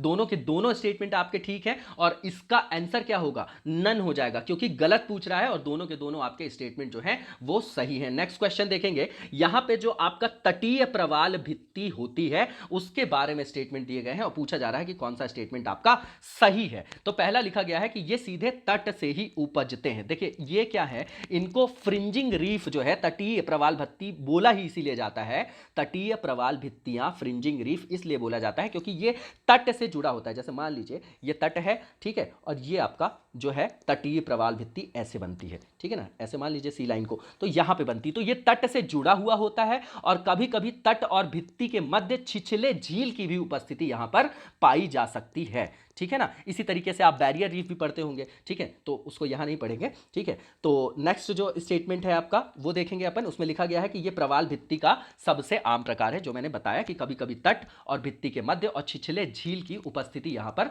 देखी जा सकती है। तो यहां पर दोनों के दोनों स्टेटमेंट आपके सही है और इसका आंसर आपका बोथ हो जाएगा सी। नेक्स्ट क्वेश्चन हमारा लावा के वर्गीकरण में जो बेसिक लावा होता है, ठीक है ना, जो क्षारीय लावा होता है, उसके संदर्भ में यहाँ पे स्टेटमेंट दिए गए हैं, बताना है कौन सा सही है। तो देखिए पहले हम थोड़ा सा मैग्मा का संगठन समझ लेते हैं कि जो मैग्मा होता है उसमें पदार्थ के संगठन की बात करें उसकी, तो उसमें पदार्थ की तीनों अवस्थाएं पाई जाती हैं, सॉलिड भी, लिक्विड भी, गैस भी। तो जो सॉलिड उसमें जो पदार्थ पाए जाते हैं वो उसकी जो परसेंट है, जो उसकी प्रतिशत मात्रा है वो 2 से 5% होती है, लगभग वेरी करती है 2 से 5% में। और इन जो सभी ठोस पदार्थों के जो समूह होता है उसको पायरोक्लास्टिक बोला जाता है। उसके बाद हम आते हैं लिक्विड में, तो जो 95% जो संगठन है मैग्मा का वो लिक्विड होता है और इसी को टेक्निकली लावा बोला जाता है। उसके बाद जो गैसीय पदार्थों की बात करें तो वो आपका 1 से 2% लगभग होता है। अब जो लावा का वर्गीकरण किया जाता है उसमें जो इंपॉर्टेंट फैक्टर है सिलिका का, जो सिलिकेट ग्रुप का होता है, और जो सिलिका होता है वो जो सारे इंपॉर्टेंट जो मिनरल्स हैं उसमें सबसे कम घनत्व वाला इसको माना जाता है, ठीक है। तो सबसे पहले अपन देखेंगे कि जैसे जैसे जो सिलिका है उसकी मात्रा कम होती जाएगी, प्रतिशत मात्रा, वैसे वैसे क्या होगा, अम्लीय से क्षारीयता बढ़ती जाएगी, मतलब क्षारीयता बढ़ती जाएगी। जहां पर सिलिका की मात्रा ज्यादा वो अम्लीय और जहां सिलिका की मात्रा कम वो क्षारीय। तो जैसे सबसे पहले हम फेल्सिक प्रकार का क्लासिफिकेशन देखते हैं लावा का, जिसको बोला जाता है कि अम्लीय है। क्यों? क्योंकि जो सिलिका की मात्रा है इसमें ज्यादा है, ठीक है। अब इससे कम सिलिका की मात्रा जो होती है वो मैफिक में होती है, तो मैफिक क्या हो गया आपका, क्षारीय हो गया। उसके बाद आपका अल्ट्रा मैफिक होता है जिसमें मैफिक के भी कंपैरिजन में कम होती जाती है मात्रा किसकी, सिलिका की, है ना। तो ऊपर से नीचे जो है सिलिका की मात्रा घट रही है, तो फेल्सिक आपका क्या हो जाएगा, एसिडिक। उसके बाद मैफिक आपका हो जाएगा क्षारीय और अति क्षारीय हो जाएगा आपका अल्ट्रा मैफिक। अब फेल्सिक के अंतर्गत आप देखेंगे तो फेल्ड्स्पार और सिलिका जो है प्रचुर मात्रा में पाए जाते हैं, उसका एग्जाम्पल आपका ग्रेनाइट है। मैफिक देखेंगे आप तो इसमें मैग्नीशियम और फेरस जो है डोमिनेंट होते हैं, जो आयरन है आपका, इसका एग्जाम्पल आपका बसाल्ट है। उसके बाद अगर अपन देखें अल्ट्रा मैफिक में तो उसमें आपका मैग्नीशियम, आपका आयरन प्लस ओलिवाइन प्लस आपका पायरोक्सिन होता है, जिसको बोला जाता है पेरिडोटाइट, ठीक है। अब देखिए सिलिका की जो मात्रा है ऊपर से नीचे आपको फेल्सिक से लेके मैफिक से लेके अल्ट्रा मैफिक तक कम होती जाएगी, और जैसे जैसे हम गहराई में जाएंगे रंग गहरा होता जाएगा और डेंसिटी आपकी बढ़ती जाएगी क्योंकि क्षारीय हो गया। और ऊपर से नीचे आने में क्या हो रहा है कि अम्लीयता भी आपकी घटती जा रही है। और विस्कोसिटी की बात करें तो ऊपर से नीचे आने पे कम होती जाएगी। क्या होगी, विस्कोसिटी कम होती जाएगी। विस्कोसिटी को आप वैसे समझिएगा कि जैसे शहद होता है और पानी, तो पानी क्या हो गया आपका लिक्विड और शहद क्या हो गया आपका विस्कस हो गया। जैसे कोई आपका लिक्विड है उसमें अगर आप उसका घनत्व बढ़ा देंगे तो क्या होगा, उसकी विस्कोसिटी बढ़ जाएगी। लेकिन अगर कोई सॉलिड है पार्टिकल और उसका घनत्व आप घटा देंगे तो वो क्या हो जाएगी, उसकी श्यानता आपकी बढ़ जाएगी, ठीक है ना। तो आपकी सॉलिड हो तो उसमें घनत्व बढ़ा देंगे तो विस्कोसिटी बढ़ जाएगी, और ठोस हो तो उसका घनत्व डेंसिटी कम कर देंगे तो श्यानता बढ़ जाएगी, ठीक है ना। तो इसमें यही फैक्टर्स हैं और अब अपन यहां पर स्टेटमेंट्स को देखते हैं। पहला ये लिखा है कि ये हाईली विस्कस होता है। कैसे होगा, मैंने बताया फेल्सिक, देन आपका मैफिक और उसके बाद आपका अल्ट्रा मैफिक। तो जो घनत्व है आपका वो नीचे नीचे जाते हुए क्या हो रहा है, बढ़ रहा है, और जो श्यानता है वो आपका क्या हो रही है, ऊपर से नीचे जाने में कम हो रही है। और यहां लिखा हुआ है कि भैया ये आपका हाईली विस्कस होता है, तो उल्टा लिखा हुआ है, ये जो है विस्कोसिटी नीचे जाने पे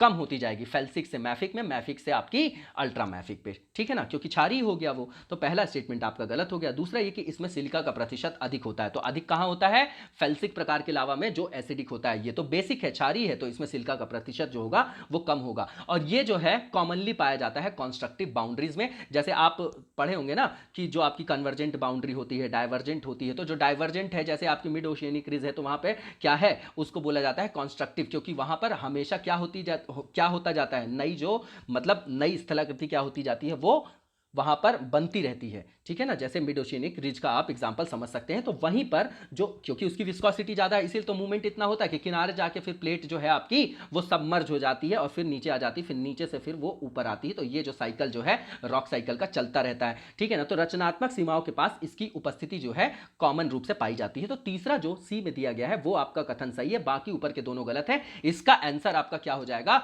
इसका आंसर आपका सी हो जाएगा। नेक्स्ट क्वेश्चन हमारा है, उसको देखेंगे हम। उसमें लिखा गया है, स्टेटमेंट देके पूछा जा रहा है कि कौन सा स्टेटमेंट जो है आपका वो सही है। पहला ये कि ऑलमोस्ट जो वर्ल्ड के गीजर्स हैं वो किन क्षेत्र में पाए जाते हैं, आइसलैंड में, न्यूजीलैंड में और यूएसए में। बिल्कुल ठीक बात है, पहला जो स्टेटमेंट है आपका ठीक है। दूसरा ये कि साइनोबैक्टीरिया जो होता है उसकी प्रेजेंस होने के कारण वहां पर वो जो कुछ झरने होते हैं वो कलरफुल दिखाई देते हैं, रंगीन दिखाई देते हैं। बिल्कुल सही बात है, उसके पिगमेंट के कारण ये होता है। तो दोनों के दोनों स्टेटमेंट आपके ठीक है। मेंटल प्लम वगैरह आपने पढ़ा होगा, जहां पर जो मतलब सप्लाई होती है वो रेगुलर रूप से होती है, तो वहां पर क्या होता है, पानी की भाप जो है वो निकलने की कोशिश जो करती है वो ज्यादा करती है उस क्षेत्र में। तो वहां पर अगर कोई उसको जगह मिल जाती है तो वहां वो तेज मतलब गीजर जो है, हॉट स्प्रिंग्स और जो गीजर सुनते हैं, तो गर्म जो वहां से पानी निकलता है उसका कारण वही होता है टेम्परेचर, है ना, हीट जो होती है उसके कारण वहां पर गीजर देखा जाता है, ठीक है ना। तो ये आपके दोनों स्टेटमेंट ठीक है, बोथ स्टेटमेंट्स आर राइट, और इसका आंसर आपका सी हो जाएगा। नेक्स्ट क्वेश्चन देखेंगे, और यहां पे जो पूछा जा रहा है आपका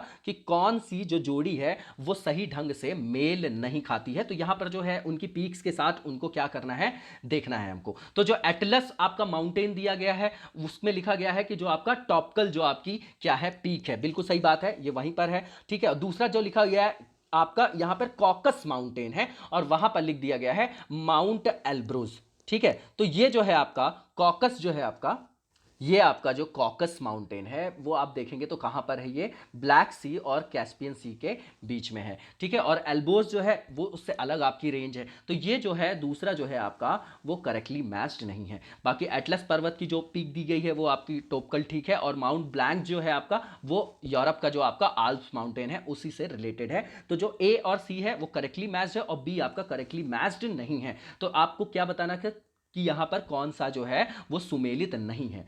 तो इसका बी जो ऑप्शन है वो गलत है, इसका आंसर आपका बी हो जाएगा। नेक्स्ट क्वेश्चन है हमारा, यहां पर स्टेटमेंट्स दिए गए हैं और बताना है कि कौन सा स्टेटमेंट आपका सही है। तो पहला जो स्टेटमेंट है कि विश्व के जो सर्वाधिक जो ऊंचे ज्वालामुखी है वो एंडीज में पाए जाते हैं। कहां, एंडीज में, जो आपकी साउथ अमेरिका में है, ठीक है। तो जो साउथ अमेरिका में ये आप देख रहे हैं बिल्कुल कोस्टल एरिया में ये लगा हुआ है, पूरा ऐसा फैला हुआ है एंडीज। तो एंडीज जो है आपका वो किस क्षेत्र में आता है, जो आपका पैसिफिक रिंग ऑफ फायर है, जो आपका प्रशांत महासागरी जो बोलते हैं ना कि प्रशांत अग्नि वाला पेटी है, उसके अंतर्गत आता है। और आपको पता है कि वो कन्वर्जेंट बाउंड्री है और वहां पर क्या होती है, सबसे ज्यादा ज्वालामुखी जैसी घटनाएं देखी जाती हैं, इसीलिए वहां पर सर्वाधिक ऊंचे ज्वालामुखी पाए जाते हैं। दूसरा ये कि एंडीज जो है सर्वाधिक लंबी आपकी कॉन्टिनेंटल माउंटेन रेंज है। बिल्कुल ठीक बात है कि ये महाद्वीपीय पर्वत श्रेणी के रूप में सबसे लंबी जो है पर्वत श्रेणी है विश्व में, ठीक है ना। तो बोथ स्टेटमेंट्स आर राइट और इसका जो आंसर हो जाएगा आपका वो सी हो जाएगा। नेक्स्ट क्वेश्चन देखेंगे, और जो हमारा नेक्स्ट क्वेश्चन है उसमें पूछा जा रहा है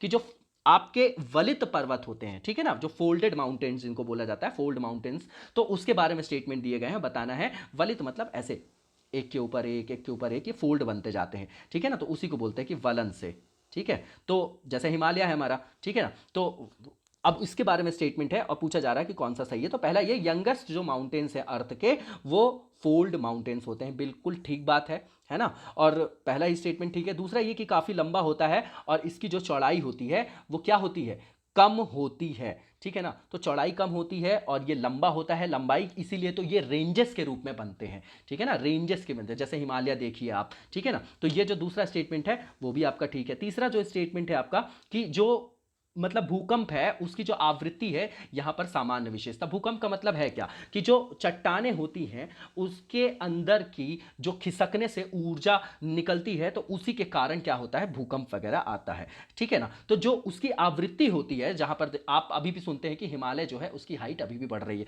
तो युवा है इसीलिए तो बढ़ रही है वो, तो वहां पर क्या है कि वो जो है आपका भूकंप प्रवण क्षेत्र के अंतर्गत आता है, वहां पर सिस्मिसिटी देखी जा सकती है, जैसे आप नेपाल वगैरह को देख सकते हैं एग्जाम्पल के रूप में, है ना, उसको उदाहरण स्वरूप देख सकते हैं। तो तीनों के तीनों जो स्टेटमेंट है बिल्कुल ठीक है और इसका आंसर जो हो जाएगा आपका वो ऑल हो जाएगा, जो कि डी में दिया गया है। नेक्स्ट क्वेश्चन देखेंगे, इसमें ब्लॉक माउंटेन्स की बात की जा रही है और पूछा जा रहा है कौन सा स्टेटमेंट जो है आपका वो सही है। तो जो पहला स्टेटमेंट है कि उठे हुए ब्लॉक पर्वत को हॉस्ट कहा जाता है और जो कम उठा हुआ मतलब कम हाइट वाला जो पार्ट होता है उसको ग्रैबोन बोला जाता है। देखिए होता क्या है कि जैसे ये कोई लैंडफॉर्म है, ठीक है, अब ये लैंडफॉर्म है और यहां पर ये जो है जगह से नीचे चला गया तो बीच वाला भाग क्या हो गया, उठ गया और वो वाला नीचे आ गया। इस तरीके से ब्लॉक माउंटेन बनता है। तो जो ऊंचा उठा हुआ जो भाग होता है उसको बोला जाता है क्या, होस्ट, और जो आपका कम ऊंचाई वाला भाग होता है उसको ग्रैबोन बोला जाता है। तो दोनों के दोनों स्टेटमेंट आपके यहां पर बिल्कुल सही है कि जो उठा हुआ भाग है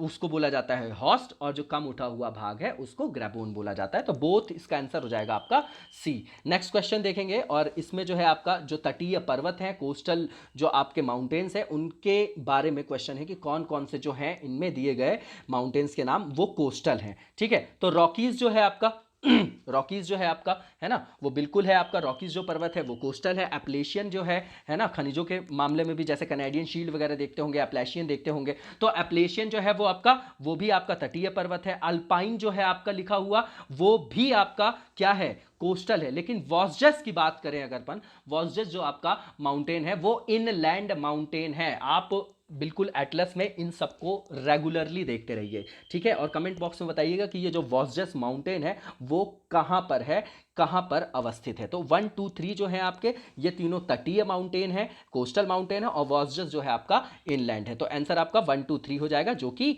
बी में दिया गया है। नेक्स्ट क्वेश्चन देखेंगे और इसमें पूछा जा रहा है कि कैलिडोनियन जो पर्वत हैं इनमें से कौन से हैं। कैलेडोनियन जो पर्वत है उनके एग्जाम्पल्स के रूप में उनका नाम पूछा जा रहा है। तो पहला यहां पर लिखा हुआ है क्या, एप्लेशियन, बिल्कुल ठीक है। अरावली रेंज भी और महादेव, ये जो तीनों है ना आपके, ये कैलेडोनियन जो आपके माउंटेन्स के ही एग्जाम्पल यहां पर दिए गए हैं। तो इसका भी आंसर आपका ऑल हो जाएगा, जो कि डी में लिखा गया है। नेक्स्ट क्वेश्चन देखेंगे, इसमें यह पूछा जा रहा है कि वॉल्केनिक जो माउंटेन्स हैं वो कौन कौन से हैं इसमें, ठीक है ना। तो पहला लिखा हुआ है माउंट एकांकागुआ, बिल्कुल ठीक है। किलिमंजारो भी है और जो आपका माउंट मौना किया है और माउंट फुजियामा, ये चारों के चारों आपके वॉल्केनिक माउंटेन के ही एग्जाम्पल हैं। तो उपरोक्त सभी हो जाएगा इसका, जो कि ए में दिया गया है। नेक्स्ट क्वेश्चन देखेंगे और ये जो है आपका, इसमें ये बताना है कि कौन सा जो है सुमेलित है। तो पहला ये कि मैकेनिकली जो फॉर्म की जाती हैं सेडिमेंट्री रॉक्स जो हैं, अवसादी चट्टानें, उनको सैंडस्टोन बोलते हैं। मैकेनिकली मतलब यांत्रिक रूप से, है ना, किसी तरीके का केमिकल फॉर्मेशन नहीं होता, वो मैकेनिकल है, ठीक है, बिल्कुल ठीक है। जो पहला वाला स्टेटमेंट है आपका। दूसरा जो स्टेटमेंट है आपका उसमें लिखा गया है कि जो जैविक रूप से निर्मित होती हैं, मतलब ऑर्गेनिकली, है ना, जो ऑर्गेनिकली जो आपकी फॉर्म हो रही हैं जैविक रूप से निर्मित अवसादी चट्टानें, उनको हैलाइट कहा जाता है। नहीं, जो हैलाइट जो बनती हैं अवसादी चट्टानें वो आपकी केमिकली फॉर्म्ड होती है और जो आपकी ऑर्गेनिकली फॉर्म्ड होती है उनको चाक बोला जाता है, ठीक है। तो ये जो दूसरा बी और सी लिखा गया है ये उल्टा लिखा गया है।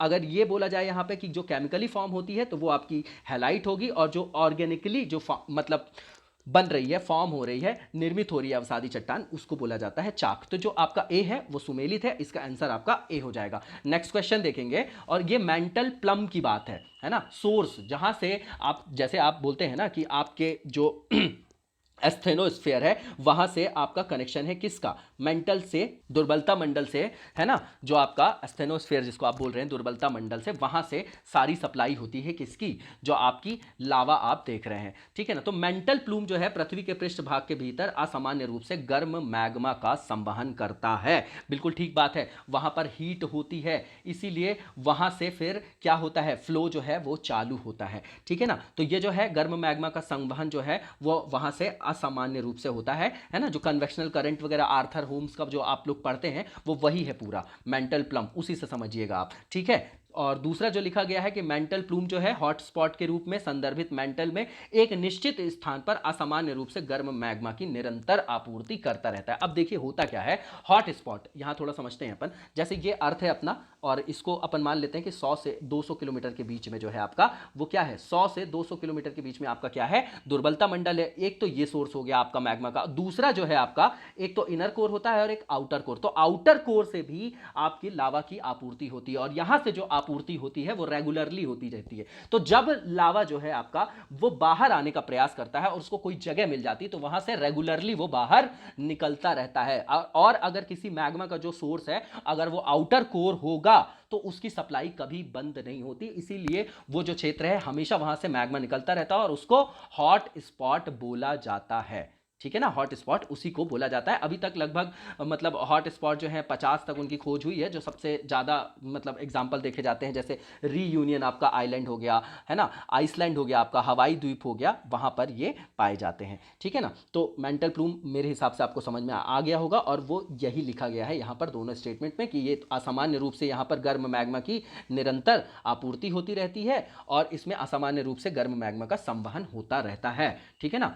ठीक बात है, दोनों स्टेटमेंट आपके ठीक है। ये कन्वेक्शनल करंट से रिलेटेड है जो 1928 में आर्थर होम्स ने आपको क्या दिया था, थ्योरी दिया था, ठीक है ना। तो बिल्कुल ठीक है, और दोनों स्टेटमेंट आपके ठीक है, इसका आंसर आपका सी हो जाएगा, बोथ। क्वेश्चन है हमारा, और यहाँ पर जो ज्योग्राफिकल आपके लैंडफॉर्म्स हैं, जो भौगोलिक स्थलाकृतियां हैं, उनके बारे में लिखा गया है और उनके सामने लिखा गया है कि उनका क्षेत्र कौन सा है, उससे हमको देखना है कि कौन सा करेक्टली मैच्ड है और कौन सा नहीं है। देखिए यहाँ पर हिंदी इंग्लिश में थोड़ा टाइपिंग मिस्टेक हो गई होगी, तो यहाँ पर इंग्लिश में नॉट लिखा है और हिंदी में क्या लिखा है कि करेक्टली मैच करना है, सही ढंग से कौन सा सुमेलित है। तो अपन देख लेते हैं और समझ लेते हैं कि क्या है इसमें। तो एबिसिनियन जो प्लेट्यू है आपका वो नॉर्थ ईस्ट अफ्रीका में है, बिल्कुल ठीक है। और जो आपका एटलस माउंटेन है वो नॉर्थ वेस्टर्न अफ्रीका में है, बिल्कुल ठीक है। जो आपका ओकावांगो बेसिन है वो एशिया लिखा है, वो भी आपका अफ्रीका में ही है, और वो अफ्रीका में साउथ वेस्ट अफ्रीका मतलब दक्षिण पश्चिम अफ्रीका में है, तो ये आपका करेक्टली मैच्ड नहीं है। और जो लास्ट वन लिखा गया है कि यूराल माउंटेन, वो आपका यूरोप में ही अवस्थित है। तो आपका ये जो क्वेश्चन होना चाहिए था वो नॉट करेक्टली मैच्ड होना चाहिए था, और इसमें जो ओकावांगो बेसिन एशिया लिखा गया है वो आपका सुमेलित नहीं है, ये आपका अफ्रीका में है, दक्षिण पश्चिम अफ्रीका में, इसलिए इसका आंसर होगा सी। हिंदी में आप इसको सुधार लीजिएगा कि कौन सही ढंग से सुमेलित नहीं है। नेक्स्ट क्वेश्चन देखेंगे, और इसमें दो स्टेटमेंट्स दिए गए हैं, क्लाइमेटोलॉजी से क्वेश्चन फ्रेम किया गया है और बताना है कि कौन सा सही है। तो टुंड्रा जो क्लाइमेट है वो कैरेक्टराइज्ड किया जाता है कैसे, कि बहुत कम औसत वहां पे वार्षिक तापमान होता है। तो भैया ये टुंड्रा जो है आपका हायर लैटिट्यूड वाली क्लाइमेटिक रीजन है, और वहां पर बिल्कुल सही लिखा गया है कि वहां पर बहुत कम औसत जो है आपका वार्षिक जो है टेम्परेचर पाया जाता है, क्योंकि कम होता है वहां पर टेम्परेचर, है ना। दूसरा जो लिखा गया है कि यहां पर वर्षा जो होती है मुख्य रूप से कैसे होती है, स्नो और स्लीट के फॉर्म पे, बर्फ और तुषार के। क्यों, क्योंकि वहां टेम्परेचर बहुत कम होता है, जो पानी की बूंदें हैं वो डायरेक्टली बर्फ में कन्वर्ट होके या स्लीट में कन्वर्ट होके, मतलब तुषार वर्षा के रूप में या बर्फ के रूप में वहां पर वर्षा होती है। तो बोथ स्टेटमेंट्स आर राइट, और इसका आंसर आपका सी हो जाएगा, बोथ। नेक्स्ट क्वेश्चन देखेंगे, और लास्ट क्वेश्चन है ये इस टेस्ट सीरीज का, ठीक है ना, इस मतलब ज्योग्राफी के टेस्ट सीरीज का। तो ये आपका टुंड्रा जलवायु के संदर्भ में यहां पर स्टेटमेंट दिए गए हैं, और पूछा जा रहा है कि कौन सा स्टेटमेंट आपका सही है। तो जो पहला स्टेटमेंट है कि मॉस लाइकेन जैसी जो वनस्पतियां होती वो यहां पाई जाती, बिल्कुल सही बात है। वहां पर अब वनस्पति डेंस तो मिलेंगी नहीं, तो बहुत ही विरल वनस्पतियां पाई जाती, जैसे मांस हो गया आपका, लाइकेन हो गया, ये पाई जाती। पहला बिल्कुल ठीक है। दूसरा, ये तटीय भाग के पास जलवायु की स्थिति थोड़ी अनुकूल होती है, सही बात है। वहां पर अगर तटीय भाग होगा तो वहां पर क्या होगा कि जो टेम्परेचर है थोड़ा सा अनुकूल हो जाता है, तो जलवायु की स्थिति थोड़ी का अनुकूल हो जाती है। ये अपन कैसी बात कर रहे हैं, रिलेटिव, बाकी वहां का हार्श क्लाइमेट ही होता है। तो जो दूसरा स्टेटमेंट है वो भी ठीक है। तीसरा ये कि जो मानवीय गतिविधियां हैं काफी हद तक तट तक की ही सीमित होती हैं। सही बात है ना, तट तक इसीलिए सीमित होंगी क्योंकि जो मानवीय जीवन है, जो क्रियाकलाप है ना, मानवीय जो क्रियाकलाप है उसके हिसाब से जो जलवायु होगी जब बहुत हार्श होगी तो वहां पर क्या होगी, मानवीय गतिविधियां जो होंगी वो वहां पर कम होंगी। तो यहां पर जो टुंड्रा वाला जो रीजन है वहां पर देखा जाता है कि जो कोस्टल एरिया होता है वहां पर जो जलवायु होती है थोड़ी कम हार्श होती है, अनुकूल होती है मानव जीवन और मानव क्रियाकलापों के लिए, इसलिए काफी हद तक यहां पर जो ह्यूमन एक्टिविटीज है वो कोस्ट तक कन्फाइंड दिखाई देती। तो तीनों स्टेटमेंट आपके बिल्कुल ठीक है और इसका आंसर आपका D all of the above हो जाएगा। इसी के साथ इस टेस्ट का डिस्कशन यहां पर खत्म होता है। नेक्स्ट वीडियो में मिलेंगे। Thank you very much.